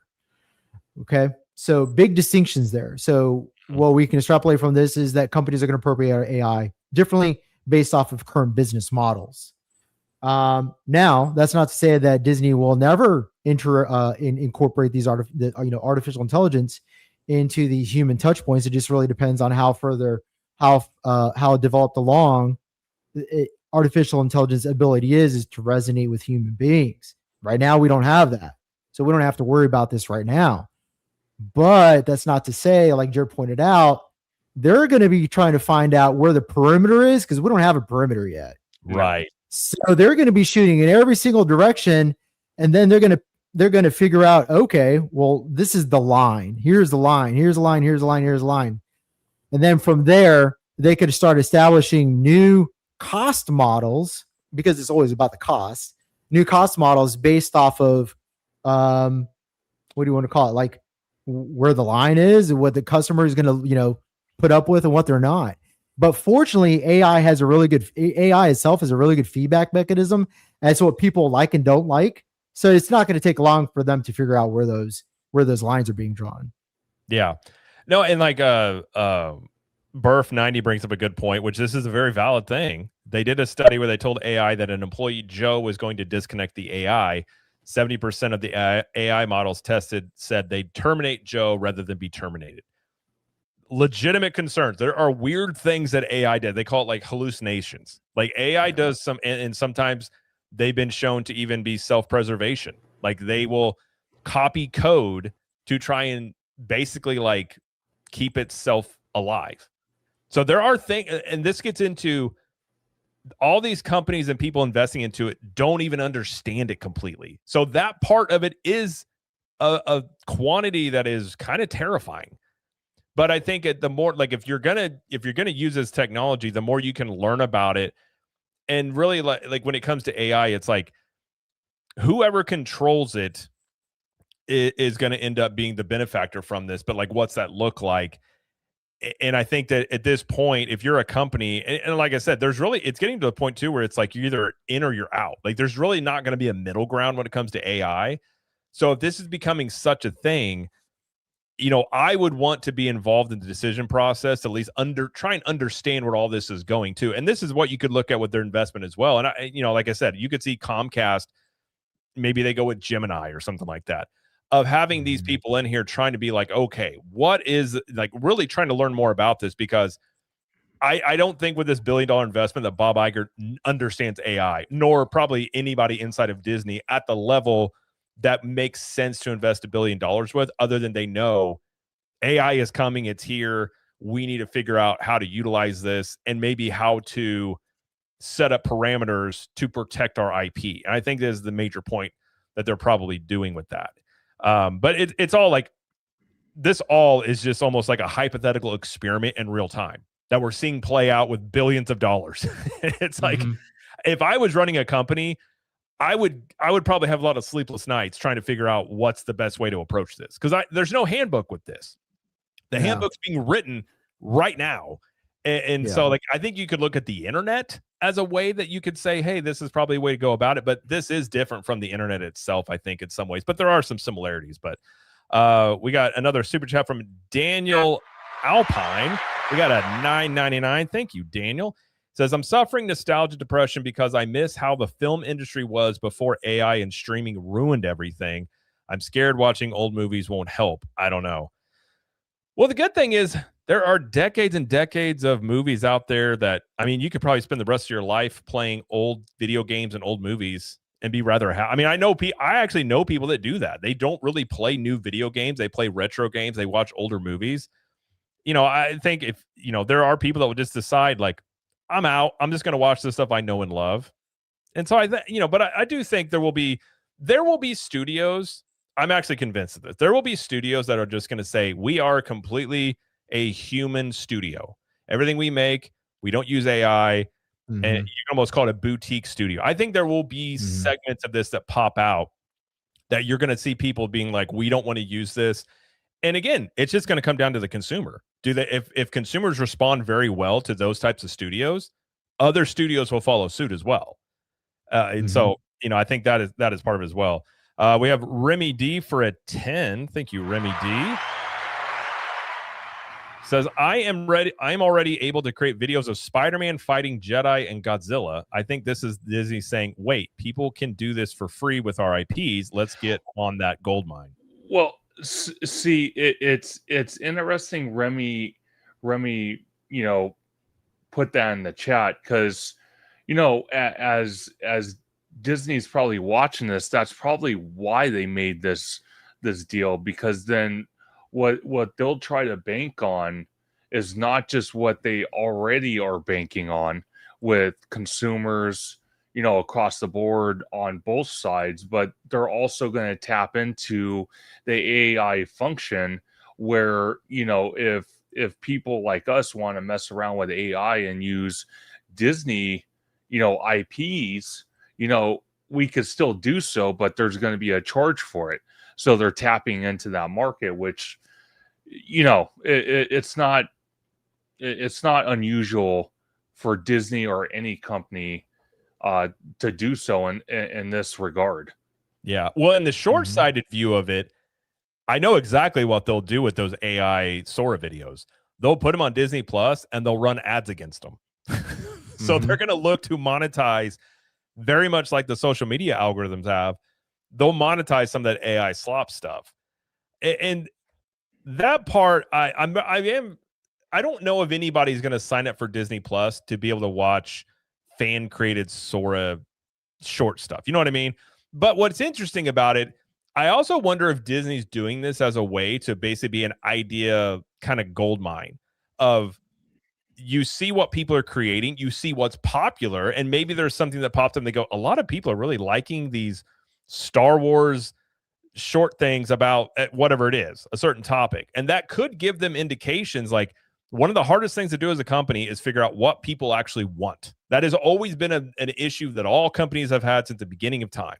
Some do it better than others. But if you're able to tap in and have a tool that people are using that you can see the data on, you can see who's liking this and who's not.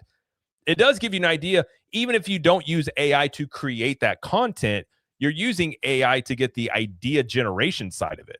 So I do think even if it never went into a fully AI movie or anything of that nature, they could still tap into it in some ways to get ideas and try and give people what they actually want. So you could look at it that way, as potentially you could end up getting better entertainment from this if they're looking to service the demand. That's one aspect of it.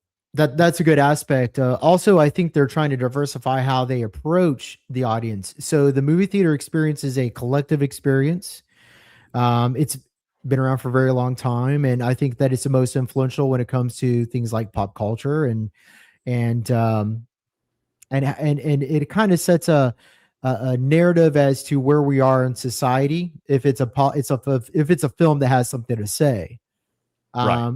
But the thing about generative AI and individual creators creating their own films or their own stories is that you can find something that is meaningful for you that you might not necessarily find in the movie theater. And so this individualized form of content creation.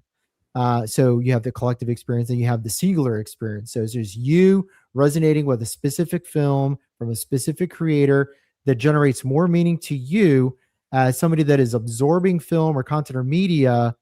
You can't neglect that audience anymore, because that audience right now is going toe to toe with Hollywood, if not being bigger already, because every new generation that is born is Hollywood does not resonate with them the way that it resonated with people born in the 70s and the 80s and the 90s.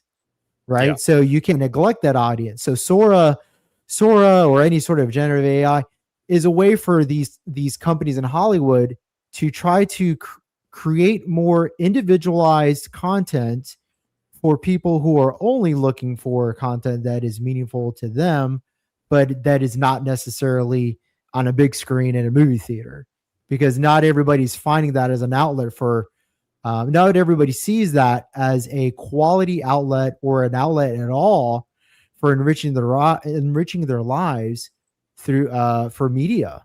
Which is weird, but it's true, you know. And I find that to be the case for me as well. I mean, I find YouTube to be vastly more enriching than going to the movie theaters nowadays. And if I feel that, and if that's my case at 43, then a 17 or an 18-year-old or somebody even younger or somebody that's not even born yet is most certainly going to find that to be the case. So I think that they need to fold this into their business model. Otherwise, they're going to leave a lot of money on the table, but they're also going to lose. They're also going to lose out on a lot of just unknown knowns. Yeah. Well, and I think what you think about too is whatever this generation ends up, however AI shapes out, whether people reject it or they accept it, younger generations are being born now. They're going to grow up with AI being just everyday part of life. Mm-hmm. And more than likely, if this generation doesn't accept it, it could change with future generations. So this isn't really as much as even just right now, but how this looks into the future.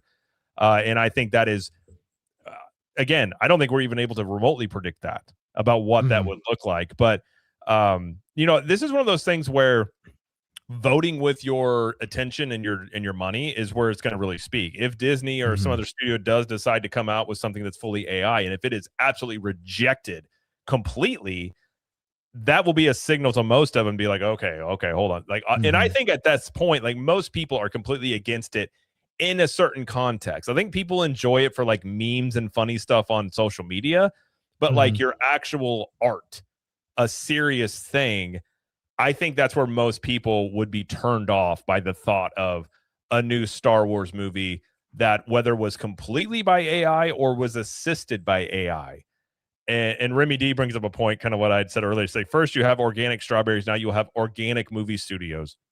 I mean, you could call it organic movie studios. That is a good way to put that. And if that is the case, where you have those offshoots, that will be where the competition is. So it's a weird world, undoubtedly, with all this stuff. But what's going to be really interesting is I could see a scenario where you don't necessarily use AI to create these movies, but I think it'll get to a point where you could sit there on Disney Plus or Netflix or these other ones and say, I want to watch Star Wars as an anime. And it renders Star Wars as an animated anime that you can watch. Or you want to say, I want Han Solo to look like me. Stuff like that, I think, is what they will play with on an individualized, this is my version of the movie that I want to see. I actually think that's where a lot of this is going, not necessarily about all these movies and shows being created by AI, but there will be an individualized portion of it that these companies may try and tap into. If I were to guess, again, this is all just speculation, but I do think there is something to say about that may be what they do. But yeah, no, it's a very interesting conversation. Do you guys anything else to wrap this up on AI that we've talked about a little bit here? Nah, dude, I think you're right. I think customizable realities are the end goal. Something very akin to like the holodeck on Star Trek. Yeah.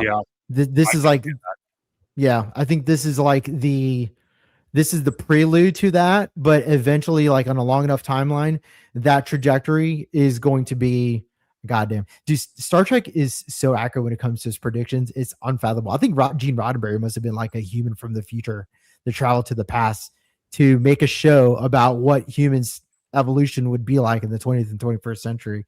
It's just so ridiculously accurate. But yeah, customizable realities is going to be like the eventual outcome of all this technology. We're just kind of like, we're like in the poo-poo, like the poo-poo single organism phase of it. Oh yeah, we're in the cave. We are literally the caveman phase of all this stuff. Yeah. Like we're essentially writing on walls about what we're gonna do, and then people in 10 years will be like, "What? You guys were right. This thing destroyed us all." Or like, "What were you guys so worried about?" Like these are the kind of the future scenarios that could play out. But Conductor, you got anything else you want to add? No, not in the AI aspect, but it kind of ties it in. I kind of had some sense of this, about a couple years ago when, we started to see a decline in people going to movie theaters and streaming being where it's at and whatnot. And Kiki and Luca with another super chat says we're in the Matrix. It feels like we're in the Matrix. I'm not gonna lie. We are in the Matrix. But we're starting to see it. With the movie theater sales just not producing what they used to. The fact that I think someone in the chat was saying that they made a AI kind of movie just by throwing in a whole bunch of ideas into an AI generator, and it popped out something. So, between that, streaming being hot right now, and then on top of that, with all these other companies, and we talked about even with the Warner Brothers battle between Comcast, Netflix, and Paramount, was that whoever bought, WB, were they also gonna buy the linear aspect of the company as well? Because linear is just dying out as well. So between that and movie theaters, and the fact that you can sit on your computer not even for an hour or two and create a whole movie just using AI and throwing random characters into a generator, it's phenomenal. But Jared makes a great point, though. We are in the caveman stages of this technology. We think we understand a good chunk of it, but we really don't. We're just barely scratching the surface of what AI can bring. Yeah, and honestly, wait until quantum computing becomes like every day. Mm-hmm. Quantum computing will change a lot of this in terms of what is the ability of this stuff. So there's so many scenarios with this, but I think ultimately, if Hollywood wants to protect themselves from AI, you know what they can start doing? Making great movies and shows again. If there are great movies and shows being made, the demand or the interest in people even wanting AI will not be there for entertainment. I think Hollywood has created this environment now where a lot of people sit there and say, well, give AI a shot, because the stuff coming out, I mean, there is some good stuff that comes out, but there's a lot of junk that comes out. So I think the best thing they could do, maybe this is something that can kick Hollywood in the teeth a little bit and say, hey, if you guys are really scared about this, then it's Game 7, show up and play. Like, bring us great content, and then people will be like, well, okay, like there's still going to be AI aspects to things, but there's not going to be this inherent demand for AI if you're getting good content. And I think that would be their best defense against this, while trying to figure out ways that they can become more efficient with AI, but not letting it become the thing that is the art itself. I would say that's where most people's fear is. And I think that if Hollywood wants to protect their industry, that is where they should probably start. See, you make an excellent point, Jared, because the battle between AI and Hollywood, it's kind of a back and forth situation. I don't think at this point going forward, these actors and actresses and production companies, I don't really feel that they could be really picky on projects that are presented to them, because at a certain point, these production companies are going to say, you know what, hey, Julia Roberts, if you don't want to do this, or hey, Matt Damon, or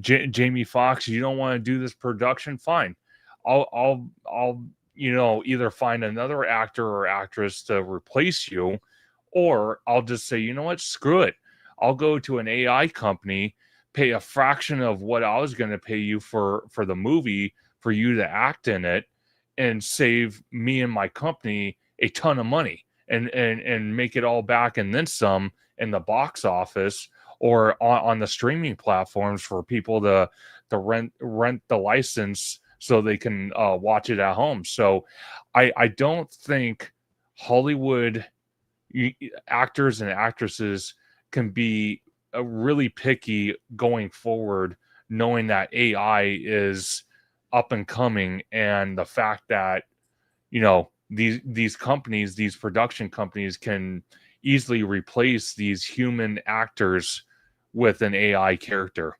Well, they don't have the leverage anymore. IPs have all the leverage, so they can be mad all they want. But the reality is that Hollywood has not made a concerted effort to try to increase the value proposition of the theater going experience for over 20 years. When was the last time you went to a theater and said, holy shit, like this place is awesome? Well, okay. So to counteract that, I'm going to be honest with you. I did go see Five Nights at Freddy's 2 in the theater. Phenomenal. But before that, I couldn't agree with you more, Slimer. I don't think I've been to a movie theater since 2019. Well, and I'm not talking about just the, a movie. I'm not talking about just a production. I'm talking about the value proposition of the theater itself. What you're getting for what you're paying. Yeah. There has not been any move to try to enhance the experience for people to justify spending more money or going there, or even spending the same but having more to do when they go there, or at least having at the very least having the illusion of a better value proposition is not even there, right? So, but like just go back to movie theaters from the 80s to the 90s, and then the 90s, 2000s. Every decade, you saw a jump in the quality of the movie theater going experience, whether it was stadium seating, reclining seats, RPX, Dolby Atmos. There's always been something for the movie theater to say, hey, you know what? I'm going to continue going. But for the last 10 years, there hasn't been shit. Like they have not reached to Dave and Buster's and said, hey, let's do a joint venture where we're going to have little mini Dave and Buster's in a movie theater for the kids. Or nothing like that whatsoever. No, so this is why people are bailing out. Yeah, because no, you're absolutely right, though. You're absolutely right. I could not even agree with you more than what you're saying, because for what I paid to go see Five Nights at Freddy's, just to be honest with you, walking into that movie theater, it kind of felt stale, and it felt like there was nothing really going on. So I could not agree with you more on that. That's why streaming is just where it's at, because it's a convenience factor.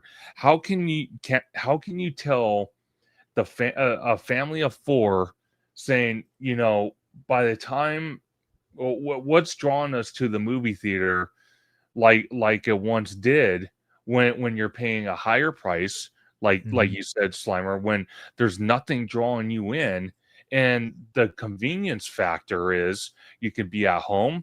You don't have to drive anywhere. So you don't have to worry about possibly being a factor in that statistic you said early in the live stream about that 35,000 per year ratio. You wouldn't have to worry about that type of stress and trauma trying to race to the movie theater.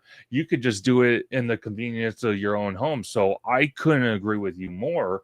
So when it comes to Hollywood, bringing better productions, better, entertainment, and the movie theater is doing the exact same thing, I couldn't agree with you more. In the last 10 years, I don't feel that. So that's why, personally, for me, I'm part of that community that says, hey, unless it's a movie I really honestly want to go see in the movie theater to, experience just the surround sound and the atmosphere of that, then I'm just going to stay home and watch it, in my bedroom and just rent it for half the price. And I don't have to worry about traveling somewhere to go to a movie theater. So I couldn't agree with you more. Well, and not only that, but it's also the quality difference isn't as much. Now you have, again, I've said this probably 50 times on a live stream, but you can go to Costco. You probably know this, conductor. You go get a 65-inch TV for under $400. That's crystal clear. That it's not the drastic difference like it used to be, and that technology will continue to get better. So then not only is the convenience side, but you're like for me with sporting events, it's the same thing. I actually got invited to go see a Jacksonville Jaguars game, which is like 30 minutes from my house, for free. And I was like, I don't want to spend a whole Sunday. I can just sit on my couch and watch the game on my TV, and I can just at my leisure. To me, like, I value my time, and I think a lot of people do. So it's like, what is the thing that's going to get me to leave the house? And I think it would be a better argument if you were having banger movies like the 90s and early 2000s, but you don't have that.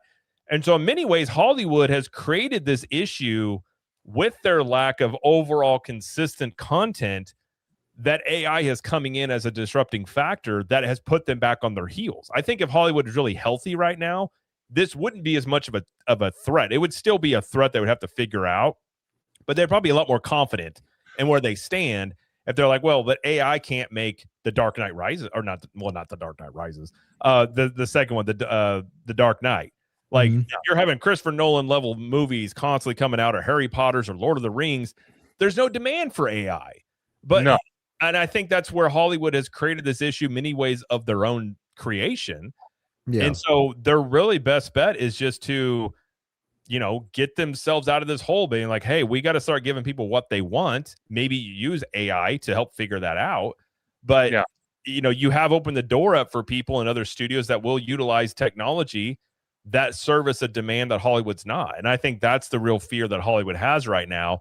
And you're not going to get the government to step in, because the government is investing in AI as well. So if you're thinking that the government's going to step in and kind of like, hey guys, let's protect movies, I don't think the government has any interest in doing that, considering that they're all in on AI, because you can call it might be a bubble, but look at how much money is pouring into AI from all over the world. And you make an excellent point, because even Slimer brought it up as well. Hollywood can't keep relying on making sequels to already existing movies that have been out there. You can't keep replicating that. You have to come up with something new.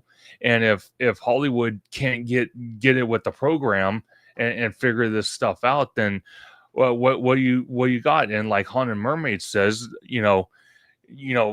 tying back to the movie theater, snacks and food are a hell of a lot cheaper. I can't tell you, the last time I bought food at a movie theater, a large popcorn at, AMC was, I think, like $16. Hell, I can go to Costco, like you're saying about the $400 TV for a 75-inch or a 65-inch, and sit there and go to Costco and buy a box of the microwavable popcorn that you get probably, 50, 60 packs, right? And it's only $20. Yep. The value proposition doesn't match it, and I think that's where you know, AI might be the thing. You could look at AI and say AI is going to come in and just change. It's going to take over everything. Or you could look at it and say AI is going to be the catalyst that could get a lot of these industries kind of being more like, oh no, we need to up our game. And I think that might be your best case scenario, is they use it as a kick in the rear end to get back to what they used to do as a way to preserve their industry. And I suppose we'll just see what they end up doing off of this. But, you know, at the same time, you have, you know, studios are consolidating. There's lots of fear in Hollywood before you even get to AI. And, you know, who knows how this will play out. But I mean, we could talk about this for like 3 hours because, like I said, I actually help smaller businesses set up AI systems. And it is wild, the amount of discrepancy of where you have businesses that don't know it. They'll literally come to me and say, I don't know anything about this, but I know I need to use it. And which is a wild thing, like to sit there and pay somebody money to come in and do something when they're like, I don't even know what this is. All I know is I need it because my competitor is using it.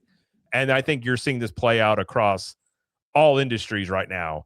And even all, you know, even all of the countries. So it's definitely a wild world, the way this is shaping up. But no, it's a really good conversation. I enjoy it. I mean, you guys bring up some really good points, and Slimer says things that make me I feel worse about myself when Slimer talks. He's able to say it in such a nice way that it's like I always say Jay and Slimer say things that I would like myself to sound like when I say it. Well, it's funny because I actually feel that way about you, man, because you're just so eloquent when you speak, and then when I talk, I'm just like, what the hell am I saying? But yeah, I guess everybody feels that way about themselves, and it's just natural to, I don't know, just be a little bit self-conscious. But I'll just say nobody sees my edits in my videos where I fumble over words constantly. My edits make it look super smooth. There's some days when I record a video that some days like it's pretty quick, and I'm like, oh, that was pretty smooth. Yeah. And then you record videos where it's like, I forgot how to read, and I'm like, what? And I just go, what the hell? Like, I can't say this word. This is ridiculous. But well, hooked on phonics works. Yeah. Hey, there you go. But see, I'm kind of like the opposite effect. Like when I do videos for my channel or I'm on location filming, I don't mind me making mistakes because it kind of, in my purview, maybe it's just me, but it kind of makes me feel like, okay, I'm human and I'm not a robot. Like, I'm not going to get every single word in an article that I'm reading to my audience, or if I'm at the park dealing with crowds, dealing with loud noises and stuff, and maybe I say something. I don't feel like, for me, I like to keep it all natural. I'll just throw the video together. I won't really edit it at all. And I'll just put it out there and let people kind of, you know, watch it and see what they think. And then if they have a comment, obviously I'll address it. But, you know, that's, for me, that's how I handle my channel. I like to just keep things very natural and not edit unless I have to. Yeah. No, I mean, that's a valid point. And that's one reason I like doing these live streams with others, because honestly, when my wife and I do the podcast, I work really a lot better when I'm bouncing stuff off of people. Same. When it's just me recording. I mean, there are times when I go to do it and like I'm a rambler. So what I have to do is like, I don't write out notes. I just start going, which I think is good and bad, but it's really bad on the editing side where I'm like, oh, what the hell? Like I had all these sections. I'm like, okay, I got to go figure where to put this. And yeah, you'd think it gets better. And some days are better than others, but sometimes I record a video and I get done and I'm like, I have 50 minutes of content that I have to ends up being like 18 minutes. So there's a lot of stuff that doesn't make the cut. But I'm the same way. I can communicate my ideas better when I'm bouncing them off of people or talking directly to a person. But when for example, OG, he'll leave a voicemail and he does it seamlessly. It takes me at least 10 false starts for me to get a voice message across in the text. And I'm like, finally, like, how come I couldn't get that across the first time? Yeah. It's just communicating to a device, whether it's a computer or a phone, and just talking into it as a message, or I can't do it. Yeah. And then there are good days. Like when we used to do vlogging, that was one of those things too. Where it's like I didn't really like worry about mistakes because you got like little snippets you're saying. Yeah. But it's like it depends on the type of video. Like when I was doing the Stardust Racers video, like it's a very like that's a somber topic. So it's like, okay, I don't like I normally try and like bring like a little levity and kind of joke around in videos. I'm like, okay, this one I have to be very serious.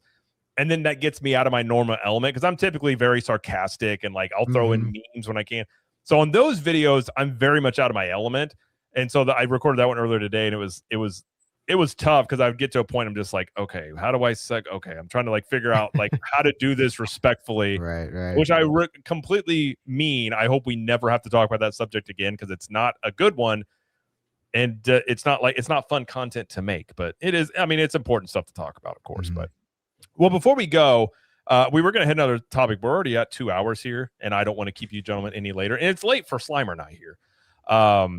Hold on, I want to highlight a comment here. Zachary Cleary says, the last time I went to a theater was last year, and the movie I saw was Twisters.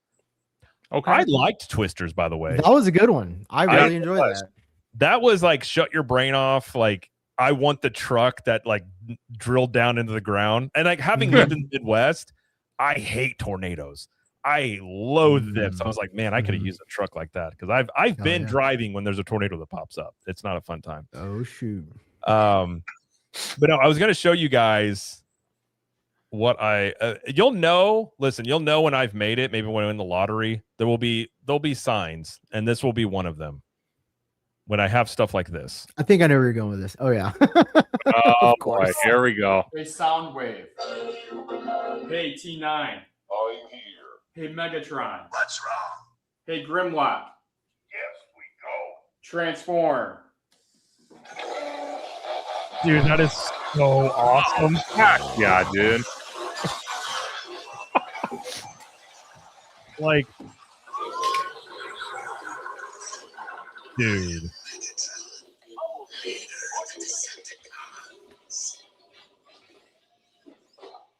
Hey Optimus Prime. Greetings. Hey Bumblebee. Hey Soundwave. Hey T9. Gosh, I love Soundwave. Hey Megatron. What's wrong? Hey Grimlock. Yes, we go. Transform. Gosh, that's so insane. I don't think his living room is entirely cleared out. I can already imagine the conversation between him and his wife. His wife comes home. He's like, he's already got everything moved out of the room. She's like, what are you doing, John? He's like, oh, did you see the Transformers? I've showed you these, right? Well, what I'm going to do is I'm going to record them all transform at the same time. She's like, what the? Yeah. Who did I marry? After this was recorded, that he had all the marital sex he would like after this. I'm assuming that. Just, hey, babe, are you not in the mood? Hold on 1 second. By the way, that is probably almost 10 grand in toys right there. That's crazy. Oh, by far. I want the transforming Optimus and Soundwave so bad. By the way, I do think I am getting, there's that Soundwave Lego set that they have. I'm pretty sure I am getting that for Christmas, which is all I really asked for. But dude, Soundwave is the best. Soundwave is awesome. Just pooping 16 says, have I joined the base theme park fans department? I think you're probably in the right spot. Just poop. He just happened to slide right in at the very end. I love it. The image, it says it's SpongeBob and it says fart. I don't know why. I respect all of that. On brand, my friend. On brand. Oh man. So yeah, I just wanted to show that because my wife sent me that and I was like, you realize that I need this in my life. And she's like, you definitely need it. Yeah. I feel like at some point with AI, we might have a future where actual transforming cars are real. And if that's the case, I'm all in on AI. If Bob Iger told me, listen, I bought into OpenAI because we can make Transformers, I'd be like, I'm in, Bob. I'm in. If I could get my car and it turns into Optimus Prime, listen, there might be dangers with it, but that's all I've ever wanted. Honey, we're selling the house, but it's for a very good reason. Exactly. Exactly. I can explain. Okay, listen, I need my car. That would be an interesting conversation. But can our house do this? Just Poopin says it's a Michael Scott joke. Wait, which one? I love that. I know The Office. I know The Office at a very high level. I don't know which. Just Poopin. You know how to be. Okay. I forgot about that line. Wow. By the way, I say that to my wife sometimes. I go, you know how I be, and just walk off. Like, oh man, well, this has been a really fun live stream. I appreciate you guys joining. But before we go, just want everybody to know where to find you guys. So, Theme Park Conductor, thank you for coming on. As always, it's a great conversation. And where can everybody find you? And be sure to go subscribe to these gentlemen. I did put. I saw somebody drop your link in the description, Conductor. I also dropped Slimer's in there as well. So be sure to go subscribe to these guys if you have not already. But Conductor, where can everybody find you? And thank you for being here. Absolutely. And I want to thank both you gentlemen for inviting me on the very first ever theme park and live stream that I've been part of. It was absolutely a great time. You know, all the topics we talked about tonight was just phenomenal. You know, and that open AI stuff, we could talk for hours on end because there's so much to break down and discuss. So for the time we talked about it, it was incredible. I want to thank you both, and I cannot wait to see you in less than 3 months, gentlemen. I will be out there in Florida, and I cannot wait to hang with you both. I want to give a big shout out to everyone in the chat that has supported tonight's live stream with the super chats. We even had a super sticker, and also two people in the chat that I absolutely made new moderators of Theme Park Conductor, which was Haunted Mermaid 13 and Kiki and Luca. Congratulations to both people for being new mods for the channel. But you can find me, Theme Park Conductor, on YouTube and Blue Sky at Theme Park Conductor. You can find me on Instagram at theme_park_conductor. You can also find me on X at Theme Conductor, TikTok at Theme Park Conductor 1, and every Sunday at 5 or 7 p.m. for Conductor Sunday live stream, where we talk everything from Universal, Disney, the holiday seasons at the parks, and we talk about rumors, speculation. We talk about also the movie aspect of what's going on with that. So it's a great time. We have great guests on there. The chat interacts very, very well. It's just such a great time. And also, programming note, by the way, on Sunday, Hollow Gelato actually invited me to Burbank to go check out Walt Disney Studios for a private D23 Christmas event. So it will be my first time on the lot. So that should be exciting. Nice. Sounds like a good time. Well, thank you for being here, of course. And Slimer, thank you for being here as well. Where can I find you? And everybody, go subscribe to Slimer. He has one episode. He's at 52 subs. I want Slimer to be at 100 subs. Okay. Because I've been using peer pressure on Slimer that he needs to do some content. I'm encouraging more content from Slimer. So let's get him to 100 subs. But Slimer, where can I find you? And thank you for being here. Hey, I really appreciate that. Go subscribe to my channel. It's at Slime Square. And then on X and on Instagram, you could find me over at Slime Square 84. There you go. And I guess I should say, if anybody is interested in being a mod over here, shoot me an email at jared@capturethemagicpodcast.com. I don't think I have any mods set up. I probably should get some. So if anybody is interested, shoot me an email over there. We'll get you set up with that. That kind of reminded me, Conductor, that I probably should have some mods in here from time to time. But before we go, Remy D did say, how about a Transformers attraction where you actually ride in Bumblebee as he transforms? Yes. I'm completely in. Why not? I didn't know I needed that in my life, but now I do need it. So now I'm going to be fixated on that. But no, it's a great time. Thank you, everybody, for everybody involved in the chat. I really did enjoy seeing your guys' opinions on, especially on AI stuff, and just see where you guys are at. And of course, the super chats. Thank you, everybody. Kiki and Luca, Vinton Solars. We also had Daniel Alpine dropped a few in here. So thank you very much, Daniel. We also had Remy D and Kiki and Luca. So thank you guys very much. Your support is greatly appreciated, as we enjoy doing these. And we enjoy when you guys are also having a good time here. So it's a lot of fun. And we will, I'm going to do, I think for Christmas, by the way, I think I may do a Christmas Eve live stream or something, but I will do some live streams around Christmas. So might see if you guys want to hop on, if you guys are free or something like that. But I like the idea of like nice and cozy, streams and things of that nature. And Just Poopin said, just subbed only because of your based background. All right. Thank you very much, Just Poopin. Appreciate it. That is a base background. So, yeah, but we're going to get out of here. Thank you, everybody, for being here. And I will be live sometime next week. I'll let you guys know. But until next time, we'll see you guys later. Thank you, everybody, and have a great weekend. And if I don't talk to you guys before now, between the end, have a great Christmas and a Happy New Year and all those things. But we'll talk to you guys later. Good evening. Tempers flared at Universal Studios tonight when the park ran out of its signature drink, butterbeer. What started as disappointment soon grew into a noisy confrontation with security and police. Merry Christmas. Ho, ho, ho. It's Christmas. Yeah. Sleigh bells ring. It's Christmas. Gift in my hand. It's Christmas. Grab a quick more Christmas. Right up the block. It's Christmas. Yeah. Yo! Move! Back up! Oh my God! It's hitting the monorail! Get ready to blast beyond your imagination at the all-new Epic Universe theme park. It's the adventure of every world in one place. Thrill through twisting coasters, journey through cosmic frontiers, and end your night under dazzling... Buckle up, time travelers. Blast through the past, rocket to the future, and hang on tight as you chase the clock in the ultimate adventure. It's fast, it's furious, and it's only at Universal Studios Orlando. Back to the... Hello, neighbor. Welcome to the Capture the Magic channel. I'm so glad you found your way here. I've heard that the host, Jared, is a very handsome and charming guy. And you know something? I think you'll enjoy listening to him a whole lot.